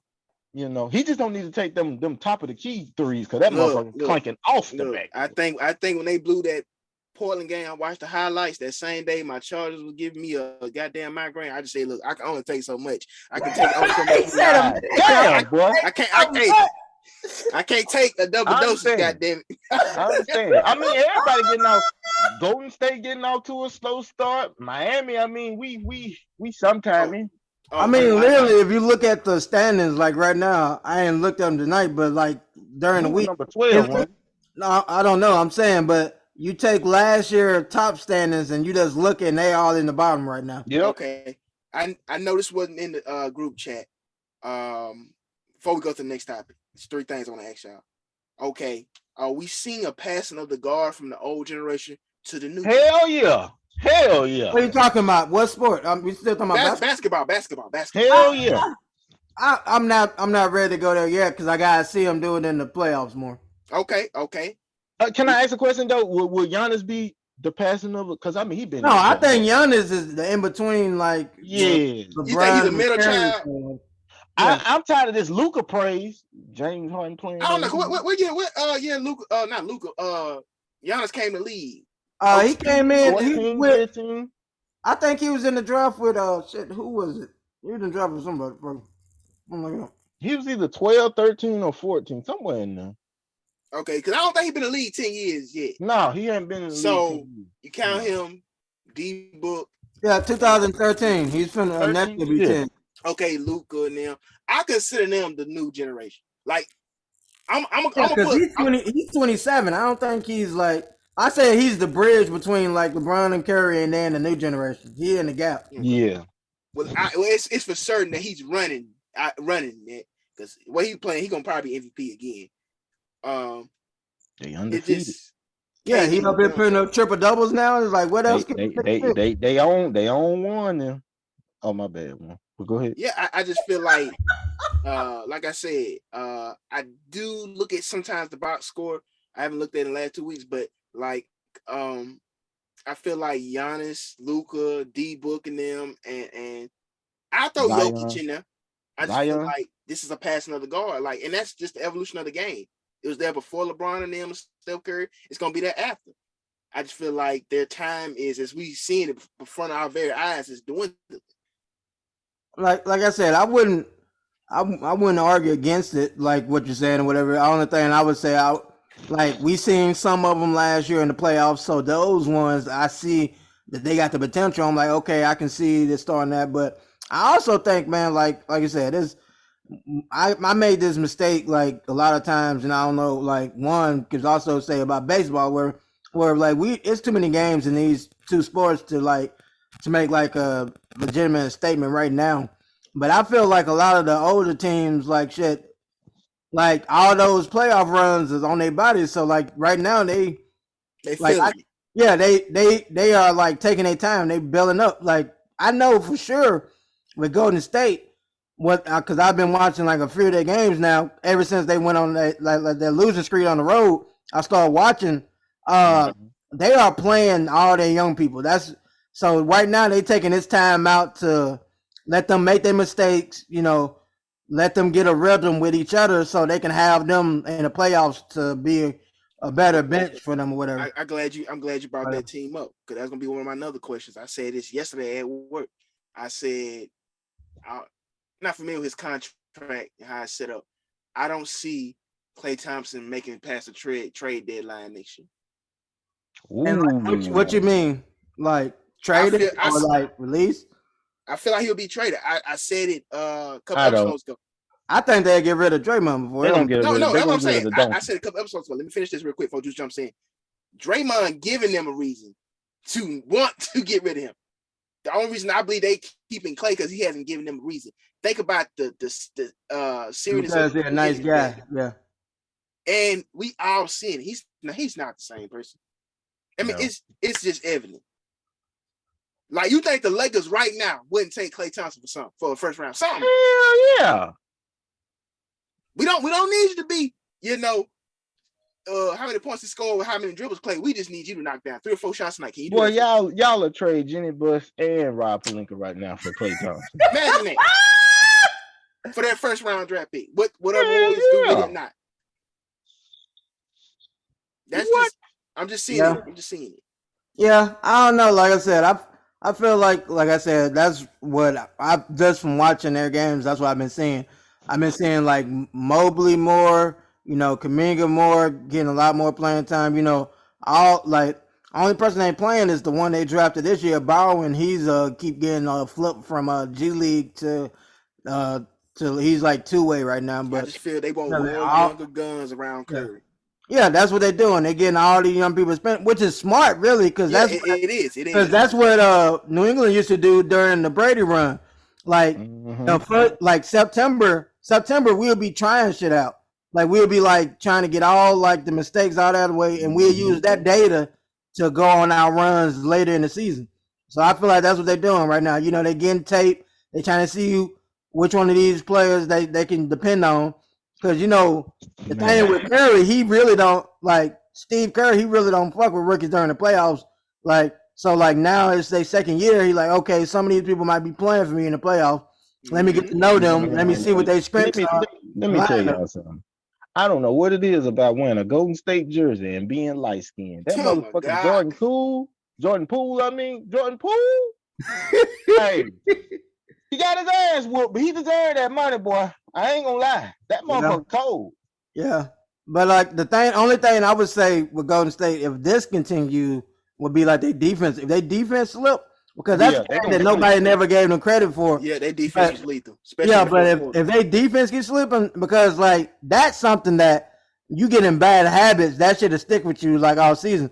Because I remember, like, I know Jews don't kill me. The Celtics during the Big Three era, like during their time when they had that at the second year, I think they was having problem with defense, and like during the regular season, they're like, "Oh, we could turn it on during the playoffs." That is not a thing. That is a myth. You absolutely. Hey, if you learned the hard way, go ask the White Howard when he gave the elbow to Big Baby and he knocked him unconscious. So. Yeah, ain't lying. No, you can't turn on defense during the playoffs. You need to be working on that all season. You're gonna have to be in that mode. So yeah. Yeah, that's just something, man. I said it yesterday. Now I was like, bro, he's not the same person. He don't even take the top offensive matchups really like that. From my mistake, I think they give him the weakness. Did you see what Devin Booker did to him? I wouldn't either. But he was recently on the All the Smoke podcast, and what he was saying, like this is like last year he was recovering. This was his first like off season, trying to work on his game back, not having to like rehab. So he's saying that he's still like in the process of getting back to that point where he feel like he says he feel like he still got another level to go. So in the conference they in with the talent all around them, I feel him. I don't think they're gonna give him that luxury though. I think after this year they're gonna evaluate him. If this is the consistent Klay Thompson that they're gonna get, mark my words, by this time next year, not this time next year, but during the trade deadline of next year, he's gonna be in another uniform. And if that's the case, I feel like the dynasty that the Warriors are is over. It'll be a different branch. Yeah. And like Curry will be the bridge, but it'll be like a different like run, a totally different run at that point. Because I'm 100% expecting them to lose Draymond. So I'm Draymond. If Draymond doing the dick sucking goddamn gesture while he on the bench and talking to LeBron, it's over. Yeah, I feel like so if you lose both of them, and that's the three people we run off when we talk about the Warriors. So you lose two of the three, that's a different run. Steph going back to playing like Dale. Go ahead. I ain't gonna go that far.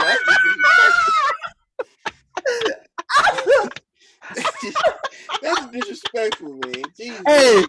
Hey. At that point, they got their new light skinned brother. Yeah. The Marley Gibbs. Hey, what Curry his dad gonna be calling some of his games in Charlotte.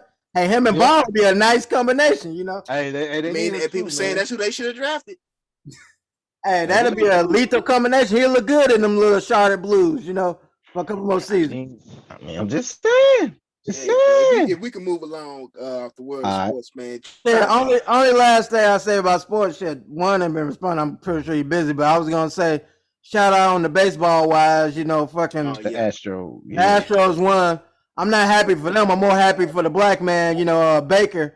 Right. Yeah. Again, this because mattress. Oh yeah, that nigga. He got 75 million. What?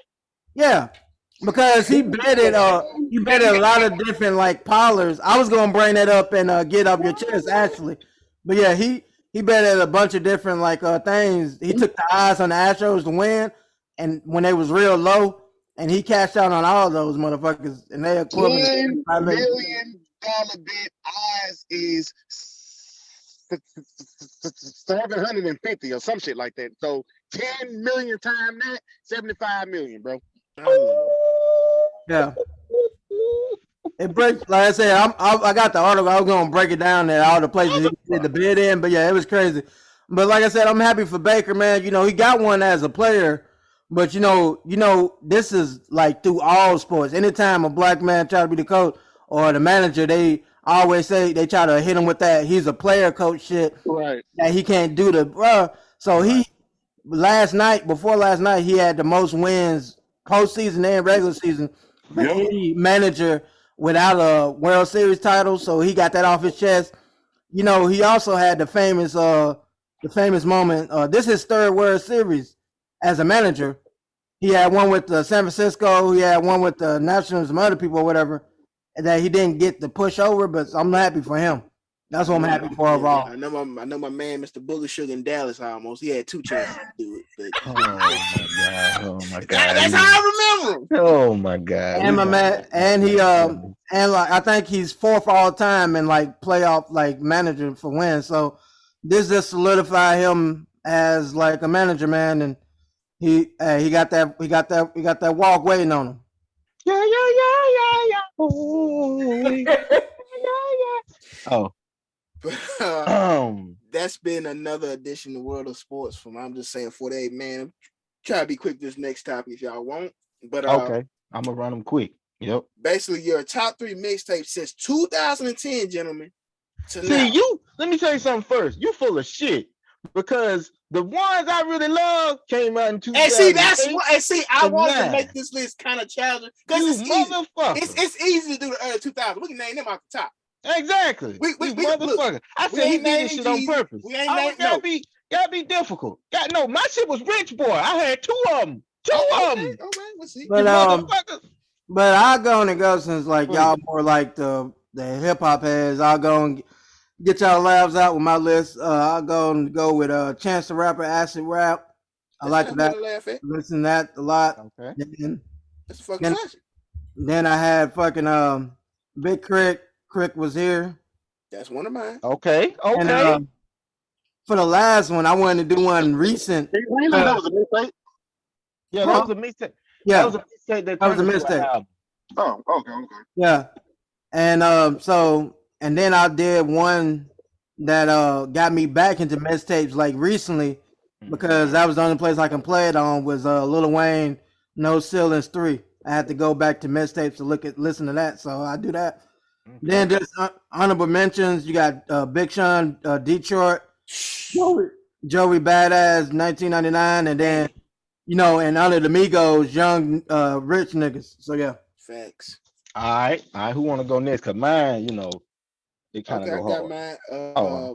Okay. Since Marlon named still none of my shit. I named one of my second favorite Crit mixtapes, Returning Forever. Next name, people want to give him a lot of slack, man. When he did this, it basically was the domino effect to where we at now. Mr. Drizzy Drake, So Far Gone. And number 3, I will go with Joey Badass's 1999. All right, let me run them down real quick. You ain't still it. All right. I don't understand how y'all did mixtapes and you ain't bring this person up. My guy, I must admit, I am that nigga. Currency, New Jack City. New Jet City, I'm sorry. New Jet City, came out in 13, that's a classic. Everybody got Big Crit on here. I got Big Crit, King Remembered in Time. That's one of my favorite. And my last one, I owe a special honor to my older cousin Von's older brother, 2 Chainz, Codeine Cowboy. He put me on another serious one.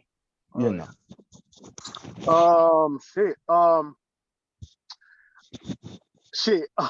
Okay, I'm going my nigga. Well, damn. Oh my What's God. the name of the mixtape? Okay, the name of the mixtape is no genre. B.O.B. Okay. Was a great mixtape. I'm also going my nigga. More about nothing. Was man, yeah. Motherfucking mixtape. That was fucking awesome. J. Cole, I knew it. I knew. I said one gonna have a cold on there. I was Oh, I gonna knew. put I that was shit. waiting for it. He I got knew a it. I was I gonna knew be you were gonna. surprised if Hey, somebody no, didn't mention it. to the listeners I heard, Juan put me on a lot of great music. He put me on Kendrick, even though I was rejecting it at first, and he put me on Cole. have to go with Cole up on that. And hold on. Which one though? Which one? Friday Night Lights. Friday Night Lights, yeah, Okay. absolutely. Yeah. Oh, I knew it. I knew it. Shit, yo, that's 3, right? Yeah. Yeah. Yeah. I now I don't know when this came out, but I think it was in between the 2010. I was a high motherfucker back then. So Wiz Khalifa, Kush and Orange Juice. Yep. That came out in 2010. Yeah. Yep. Last but not least, I'm gonna go with my nigga FABOLOUS. There's Fab. no competition to the funeral. Yeah. So I don't know. Everybody These got some solos good kind of go shit. harder. Oh yeah. Oh yeah. Everybody got some good shit on here. I fuck with all of it. Yeah, man.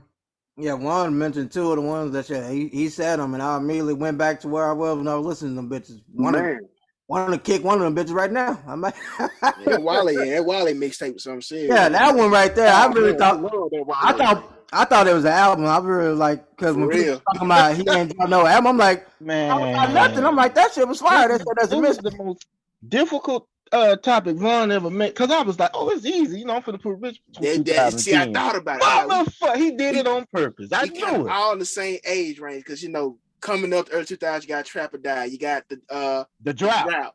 you got T.I. and them, you got them G Unit mixtapes. I mean, you got so many gangster grills. We ain't even mentioning the Texas. We ain't even mentioning the Texas wave with Lil Flip. And, man, see what I'm saying? Man, I said, nah, I'm gonna kind of update it. Yo, that nigga Lil Wayne had all kind of mixtapes for your His mixtape's somewhat more classical than his album. It is the dedication, the drought. What was that? We are not. Hold on. What is that damn thing? Shit, yo, no ceilings. God damn it. Of course, no ceilings. Shit, I'm sorry for the wait. 1, 2, 3, 4. Man, well, Ron, you know what time it is. It's that time to bring him in, Marley. When my heart has been broken and I'm climbing the walls, I need a man who will make house calls. I need a love doctor. He the doctor, look. Yeah, y'all. We back up in this thing. Oh, hell no. Yeah. I hear the pettiest of them all. He's in here. So I know my boy Whiskey is in the place to be. Yes, sir. Yes, sir. And I know the nastiest nigga that, he's just the nastiest, Sipping as we speak, good doctor. Oh, you're nasty. Take your tongue out her ass. But anyway, That's my pleasure. Oh, hell no. Without further ado, y'all know this. I got a question for you already, man. To start off, man. You already know how I do. Whiskey started. Hey, let it do what it do. Hey, yo, we starting off. Hey, but look, I got a question to ask all of y'all. I was gonna ask y'all, when do you reject pussy, and why would you reject pussy? Simple. If it stank, reject it. Right. If it's gonna cause harm and danger, meaning it's a crazy X attached to it, reject it. Okay. If she's setting it out for the free, then you don't need to get it. You need to reject it. Okay. If she's setting it for the free, then it might not be for me. Bars. Yeah, you reject it. You know what I'm saying? I don't know about y'all. This is on the ones I can think of right off the head. Mom. I'm about to say, see, all of those, I second all of those, love doctor. Those sound like excellent reasons to say hell no. Oh, go ahead, brother Whiskey. I've rejected some pussy just because I just didn't want her pussy. Like, just, you know what I mean? Like, all right, first of all pussy ain't good pussy, fam. You know what I mean? It's true. Exactly. So I have to be cautious with my dick. I ain't just trying to just have it with every pussy up here. So I hate that. Well, it was like this one chick I was talking to. I ain't gonna say too much, but every like day, old girl used to always try to give me the pussy. You know what I mean? Like non-stop. Just try to give me the pussy. Give me the pussy. I was like, no, bro. Like I am in a relationship. No. You know what I mean? Right. And plus, like old girl was just constantly talking about how great her pussy was, and all this and that. So like, bro, after a while, I tried it out, and it was like a waste of my fucking time. She talked all of that noise about how great her Let me pussy was, let me and that let me shit was tell just you. Let me tell you what where you went wrong at. Let me give all y'all some game on this. Y'all ready? uh-huh. You ever heard this notion that what you anticipate for turns out to be something that you really don't want, and what you don't expect is something that blows your mind. See, you put too much anticipation Hold on on. that. I gotta stop you. Rewind that one He more belongs time. to the streets. Say that one more time for good people. See, you put too much anticipation for her demonstration. You see what I'm saying? Right. When you should have been just playing it smooth and then waited for her to catch her groove. You see Well, what I'm see, saying? the whole thing though, Mm-hmm. pimp, was old girl was just talking about how like grade A her shit was. You know what I mean? Like she trying to act as if her shit is like the See. wash. Let me stop you right there, player. See, let me stop Trying you to right there, have like player. her shit is like Hold the on, hold wash. on. Let me stop you right there, player. Let me stop you right there, player. Let me tell you something. See, talk is cheap, but not the meat. You see what I'm Absolutely. saying? You see what I'm saying? See, she can talk a good game, but do you know where you gonna aim? You see what I'm saying? Absolutely. Hey, always now, Is you gonna always. put it? Listen, is you gonna put her in her place, or is you gonna aim on her face? You Oh, see what I I'm mean, saying? it's all about the face action, you know. Exactly. Exactly. All we gotta aim, Exactly. all we gotta aim up on the face. Exactly. So why is we sitting here talking about talking when you can get the, walking that walking? You know? One winner later. And if there's anybody else that gotta say something up on that, I got one more question for y'all though. Okay, go ahead. All right, it's hard to explain, but all right, I'm gonna say if you talking to a chick, right? You Right, strictly friends for right now. Y'all right, only been talking for about a couple of weeks, just strictly friends. You haven't said anything about like trying to have sex or fucking or anything, right? right, You and your friends go out with her and her friends. right, You find out that like she is like the bottom of the totem pole of her friends, right? right, And like old girl got some beautiful ass friends. right. How can you switch from like stop talking to her to like trying to go on and hit up at one of her See, homes? see. Let me help you out with this. You ready? Talk to me. See, you're doing it wrong because you're trying to stop talking to her. You want to stay in her good graces because let me tell you something. What's better than some pussy? Huh? What's better than What's some the best pussy? vagina? Shit, a No lot of shit. vagina. You don't know? Let me explain. Hold on, brother Petty. See, I'm dropping knowledge. See, what's better than some pussy is some more pussy. You see what I'm Shit. saying? oh. I said a So lot of what? pussy. So exactly. So therefore, you keep her in pocket as you go try to shoot off your rocket at another spaceship. You see what I'm saying? What I'm saying is this. See, basically, You can you use can her talk. as free advertising. You Let can her. you can listen. Hold on, activism. Hold on, because you'll pull your pants down in a heartbeat and get to He humping said, on hold on. just some of anything. But let me tell you something.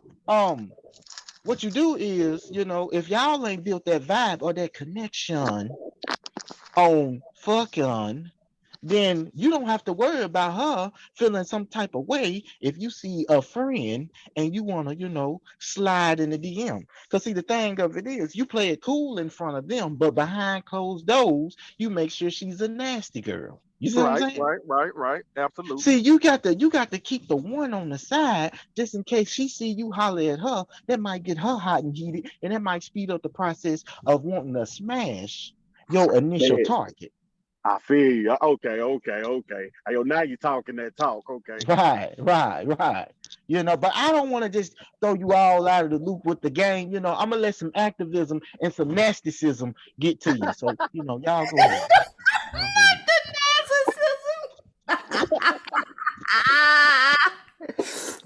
Right now, it's the alcoholism. That's what it is right now. Okay. Yeah, That's why just right. that's See, that's why it been muted so long. That's what okay. it is right now. Okay. I don't know Alcoholism. why he thinks the love connection time is time for him to go Drink. turn up. Yeah. I don't know why. I don't know Hey, yo, why. it's drinking time. Hey, yo, for him, goddamn it. Well, I'm gonna need him to morphin time his ass back to the damn show. I I'm need here, him man. out of here. I'm here. Damn. Put that goddamn bottle down. I'm Well, here, man. Shit, I well, can multitask. Goddamn it, I can do both. You know well, you can't. Because for the last couple months, nigga, we ain't heard you after the doctor said, well, you done. The show is over for you. if we had comments, I'm pretty sure they'd be like, "Damn, where Vaughn go?" Exactly. Right. It's like after you say, yes, sir, ladies and gentlemen, yes, sir. The show over for you after that. Yeah, we know what time it is for you. and Morgan Freeman took that, so he like, "Damn, man." Exactly. Gave you more. That's why he want the Morgan Freeman thing. Gave him more time to turn up, man. Absolutely. Shit, the bitch over there. You want to stop? Can't stop, won't stop. Come on now. All right. Y'all got anything y'all want to add into this I mean, you situation? you said it all, love doctor. I can't really go after you that much, but I just one thing for my brother. Okay, go Like ahead. you was hitting at it, and you said I'm the activist, so I'm just telling my angle on it. You know, Okay. like you said, you have a good relationship with that one, Mm-hmm. and if y'all cool, you and her, now you can use her as word of mouth for the rest of them. She let her be Right. the hype man for you, Right. and you slide that Look at down, listen. down Look the at whole. him. Listen to him. Talk that talk. Talk that talk. Let me tell you something. What he just said is so true. Because let me tell you the key thing is, brother Whiskey. You ready? Uh-huh. You got to slang that freezer meat like you never slanged it before. Absolutely. Absolutely. Because if you do it real well, you can hit all of them. All of them. Now Yep, they ain't gonna admit it hey, until like they done with your ass. But you can hit them. yep, You and can hit then them. you just walk up to him and be like this. Hey, you want to hear my big horn? That's what Exactly. Exactly. Nigga childish, bro. Ignorant as fuck. Fucking childish. All right. Do you got any more questions? Nah, fam, I'm about good. All right. All right. I like that. Good shit. Absolutely, man. Sir, activism. Hey, all right. I hear you, boy. All right. Y'all ready for these questions? Oh yeah. I'm gonna start them out light. You know what I'm saying? We're gonna work our way into this thing. All right, y'all ready? Here it is. Have you ever dealt with a delusional woman? Y'all got the flow.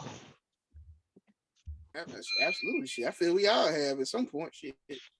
What is your story? What was the indication that you was like, this bitch is delusional? Well, for me was when I first started working with the company Walmart, 49. Let's always go back to this fucking company. Something about this company. Anyhow, won't put too much young woman's business. I won't even say a name, but she was just under the belief that how can I put this?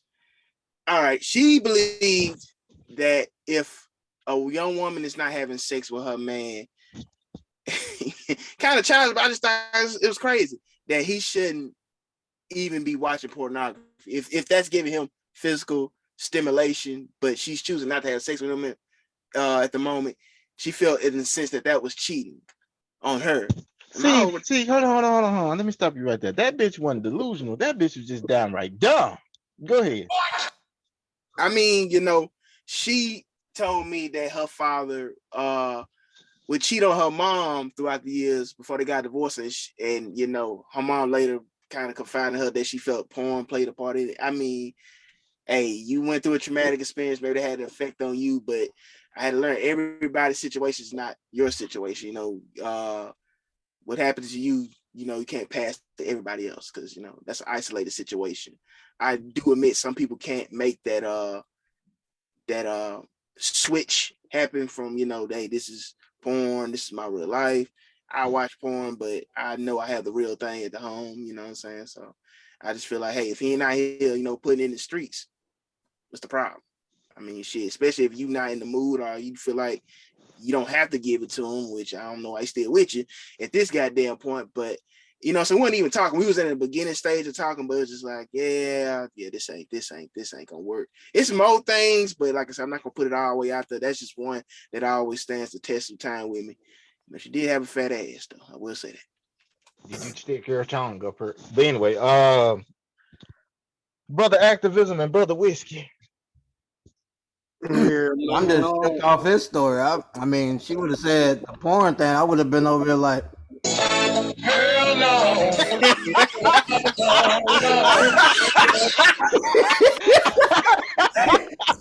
especially if we in between me actually getting with you. Hell no, you out your mind. You always out your rabbit mind. Oh shit. That's what she believes, man. So it's some more wild shit, but I mean, hey, everybody entitled to their opinion, how they feel. Hey, yeah, she is entitled, but that's exactly when I get off. She's entitled to loneliness. That's all she's entitled to. Check, please. That's when I get Exactly. Exit stage left. Like that. Don't. Brother whiskey. Oh yeah, man. Shit, a delusional chick. I would think just this one chick I was talking to or whatever, who was trying to hit me up just like a week before her engagement. Wow. Shit, over there at the wedding. Trying to talk to me and shit, trying to see how the fuck I'm doing, trying to see, if I can get down there. But I'm like, bro, like, aren't you getting married and shit? You know what I mean? But yeah. Yeah, stick your tongue up her ass. Whoa. Hold on, what? Whoa. Hey, fam, first of all, I'm not Hey, you. Mute your mic and go drink something. Me and Juice had this talk. Oh, you motherfucker, you. Motherfucker, you. You still have a man throwing you in the bus, Juice? Yeah, no, he's finna throw all us under the bus talking about it's a family thing. I got your family thing, motherfucker. I told you what your mama was doing. I told you. I told you. Hey, we ain't gonna talk about who mama was doing what. I told you. You're already talking about what happened in the private conversation, so come on, Juice. Yeah, we already know what we're going down. So hey, what's your daddy real name?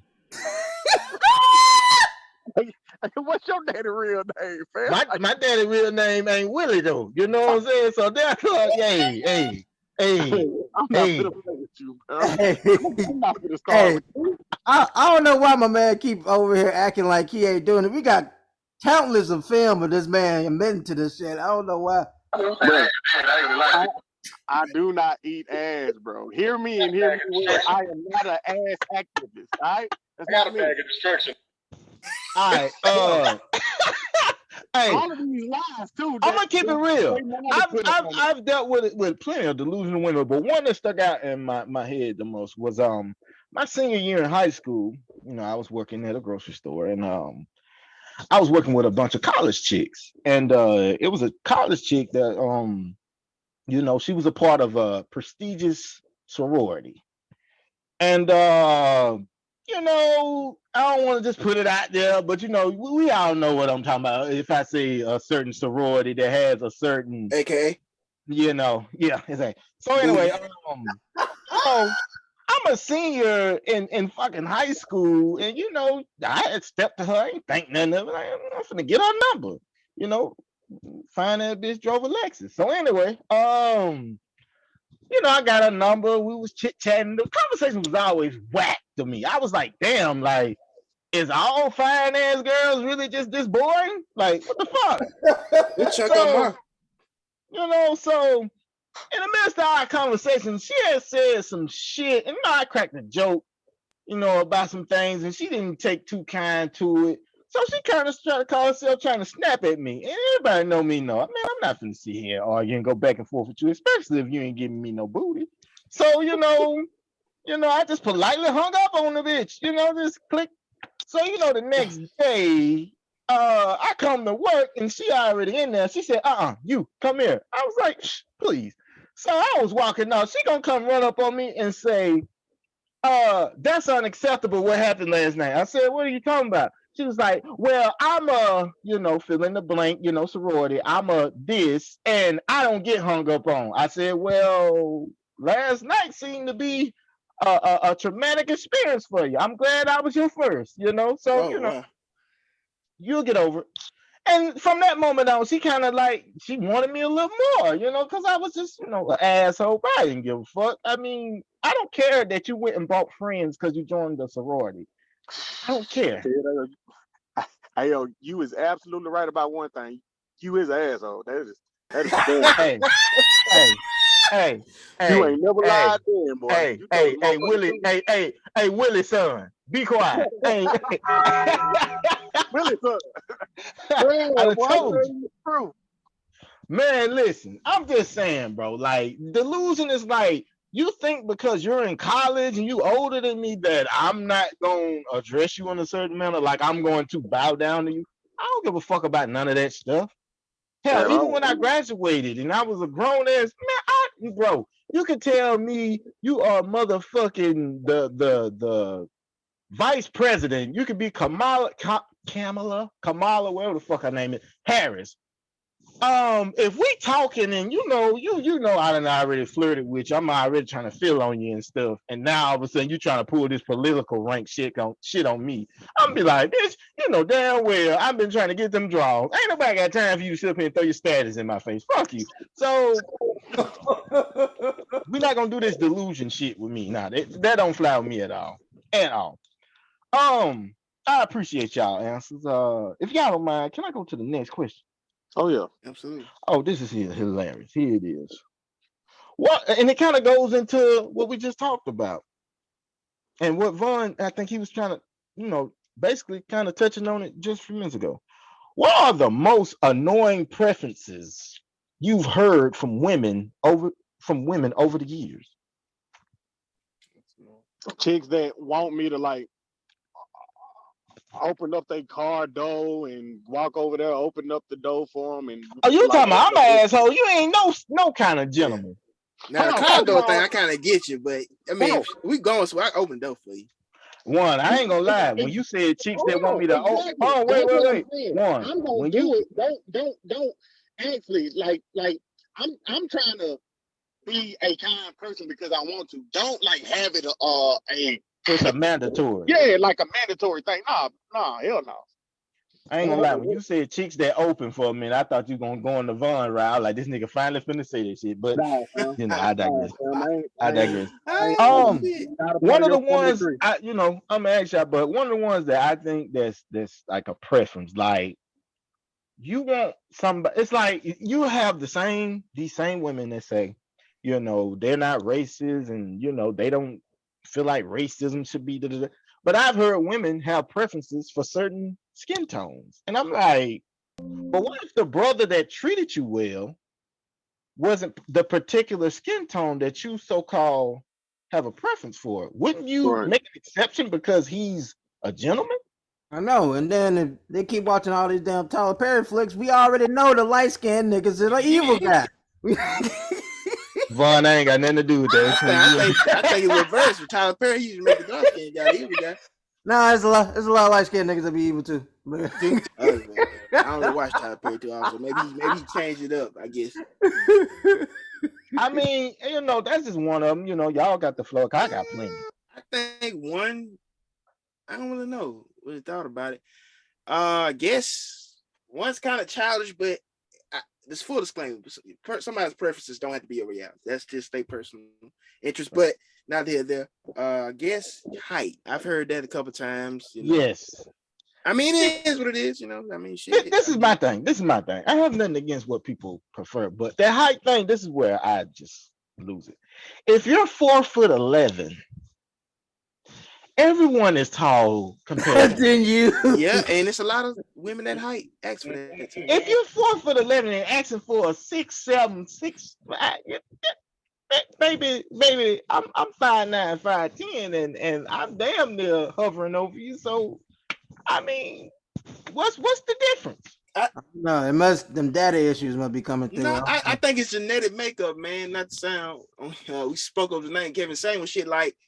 I don't think any of us will have a problem dating a woman taller than us, but most men, if you ask them straight up, when you say be with, you mean like date, like long-term relationship? Yeah. I mean, I fuck her. I mean, and tell me why. Tell me why. Bro, it's like okay. I'm not saying that it's unmasculine, but it's like if me and her like. If I got to defend her honor, she shouldn't be looking down at me. What you gonna do about it? I'm like, bitch, you taller than me, Hey, y'all arguing and you gotta look up. Right. I should not feel like Martin and John Sally are bad boys. Come on, bro. Well, I feel like, I'm not a woman, but I feel like most women feel like that genetic makeup. Hey, I need my man to mentally definitely be mature, but I guess I'm assuming, ladies, if y'all watch it, by me, please jump in the fucking comments. Their man not only mentally but physically has to be more mature than I'm assuming. I don't know, because I've heard that a lot. Like if you was only taller, but once again, going to the Kevin Samuel bag about double standards of all sexes. Both sexes, excuse me, not all. A man can have a retort, well, I prefer you a little smaller. I can't do anything about my goddamn knees and spine, but you can do something about your weight. Now, man, right. You can develop ankles instead of cankles, bitch. Oh shit. Now, I got nothing against my plus size women out there, but I'm just saying, like, you see that a lot when a man, breaks down his preferences. These are the things that he wants, and I'm not willing to break or bend them. He comes off as an asshole or someone who's unwilling to compromise. A woman can preferences and what she's willing to put up with can be so unreasonable and something that man has no possibility of changing. These are my standards. Like, I mean, damn. That's how it is, unfortunately. Yeah, the tall girl thing, yeah, man. I don't know that. Would y'all like marry a woman taller than you? Juice, I eat ass. You think I care about that? Oh, okay. That is good logic. That is right. Yeah, okay. That is okay. Makes sense. Hey, Juice, as long as it ain't a goat, he good. Yeah. Goddamn right. Fucking Marvin Means. God, what happened? Man, bitch, half goat, man. God. Oh my God.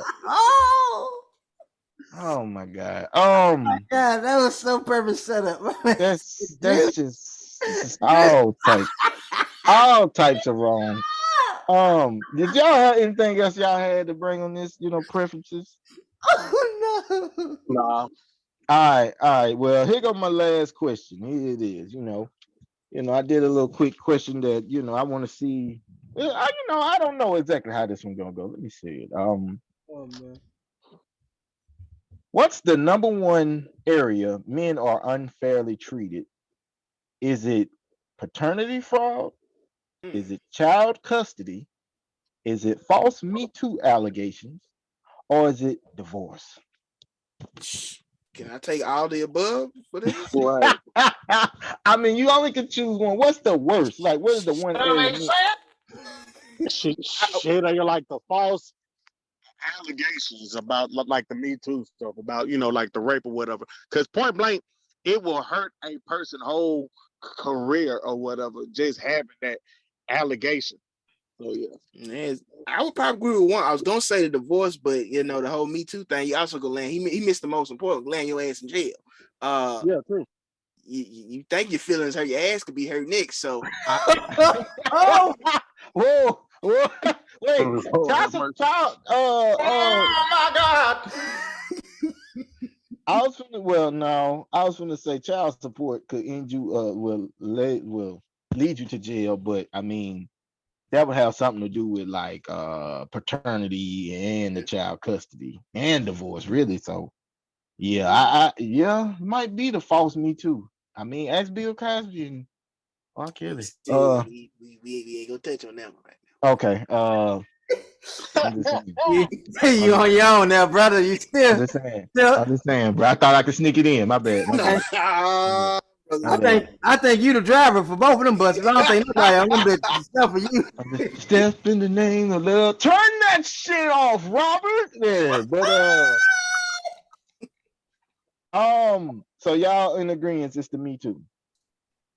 I would have to agree with one. Yeah. I mean, how Juan and Von like described it, it made me switch it out. I was finna say freaking. Yeah. I was finna say the child support thing or whatever. I heard that could be egregious sometime, but when he said what they said, I was like, yeah, that take the cake. Yeah, nobody is trying to, have those jail visits. So anyway, away from Nasty Nate. Yeah, you damn Skippy. When he asked for fruit cocktail, he want fruit. But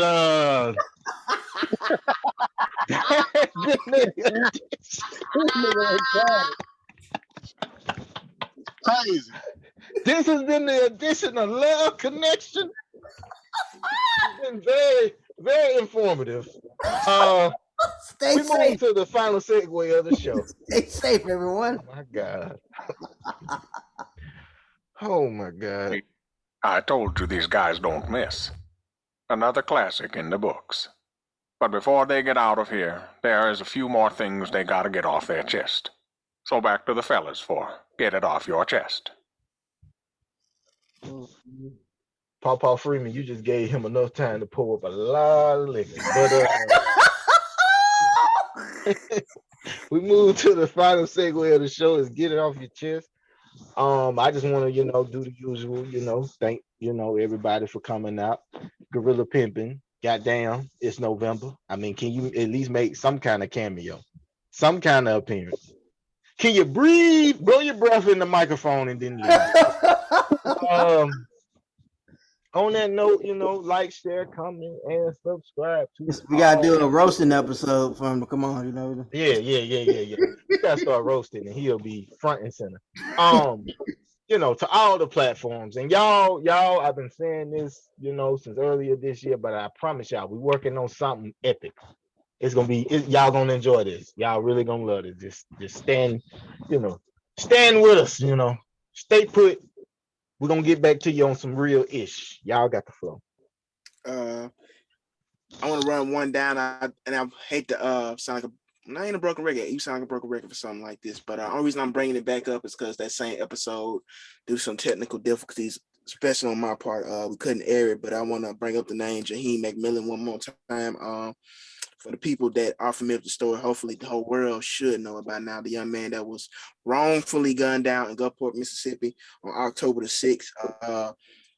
The police department has not, to my knowledge, released the actual body cam footage, but protesters said there has been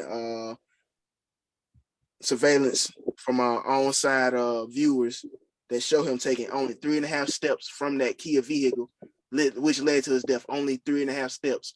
This young man was led to his death. He was wrongfully shot down. And, Black Lives Matter movement, which, we can go on for days and days about some of their wrongdoings. But them and some local in Gulfport, Mississippi have been on a relentless tear trying to get the Gulfport Police Department to release the body cam footage and show their wrongdoing. So don't think that I forgot. Don't think the world forgot about you. Like I said, I apologize for the episode that was due to my own mistakes. So I just want to bring that name one more again to the public light. That's it. For sure, man. Like since you taking care of that, I'm gonna just go with these wild and outlandish joking ones, whatever. But I know, also on the real tips, the the stampede at the Halloween parade that killed like over 100 people. Um, those families, I know in Middle East is still a lot of chaos over the girl that was beaten to death, the national anthem, and then also the Ukraine and Russian war is still going on for y'all, like social media people. Yeah, it's still going on. People still down in that, still going crazy in all those platforms. I'm pretty sure I have multiple articles about those next week for sure. Those topics, but I want to give a shout out to Akon. My man was in the rap game or the music game for a couple minutes, but is over here making major impact. He got approved for the $6 billion loan, and so he needed. So continue to make that city that he's creating over there in Africa that they name it right now Akon City. They're saying it's the largest hospital in Africa to be built and up by 2026. Choose a better name. I know. I'm saying I don't think that's the real name. I'm saying that's what Okay. I'm saying right now. I think they should name the hospital Smack That General. What y'all think? You're so damn ignorant. Then another article. This is crazy to me. Did you know? For all my bigger projection forehead people out there, that you can give $11,000 away to get to have surgery on your forehead? Any of y'all knew that? What? Yeah, it's an Well, article. Hell no. It's an article I've read this week or whatever, last week or so, about a lady who always used to get picked on when she was younger, and so she did this surgery, and she's been showing it on social media, and a lot of people were shocked and didn't know. But yeah, you can throw $11,000 away to go because people talk about your forehead. So yeah. Listen, I've had a big ass head all my life, and I'm gonna die with this big ass head about what somebody say. I can attest to this. He's not lying. Go ahead. You know, listen. He said everything. He said Listen, I mean, he ain't lying. Oh, dirty mop head motherfucker, you man. Yeah, like ignorant. Also freaking a grandma who had died recently. They had this in the New York Times. She fucking she sent everybody in the funeral like a card, and it had a Ouija board that said let's talk, let's keep in touch. Oh And hell no. had a picture of her flipping off everybody. So I'm like, that's like the most gangster way of going out of here. She flipping everybody off in this picture that they have with that shit. That's just hilarious. Shit, And, ain't no motherfucking way. and Love Doctor, I don't know why I didn't bring this up, but we got a crisis at a college here, man, that they need your Okay. guidance here. Okay. BYU, out there in Utah, they crazy over here. Tomorrow. They had an outbreak of crabs because of something that they call bagpiping. Are y'all familiar with the term bagpiping or something? I'm interested. Tell more. No. Oh, I bet you would be. But a crab outbreak happened because BYU is like a Catholic or some kind of Mormon like type. Yeah. Mhm. Not too much sets. So bagpiping, it's two definitions. There's the gay one, and then there's this one that they created. They created this term for BYU students for armpit fucking. Oh no. I take that what I said. well, my only advice I can give is, I mean, I expect nothing less from a place called BYU. I mean, I don't know if y'all know, but y'all know what BYU stand for, right? What? Bitch, you ugly. Get your ass up out of here. But anyway, all right. They had a whole breakout of armpit, like fucking. So people have been having crabs and shit. I'm I like, didn't know crabs even still existed. I thought they died in the 80s. first of all, Fine. if I came in a room and the girl come in, and you over here give me an armpit, I'm leaving immediately. Who over here fucking armpits?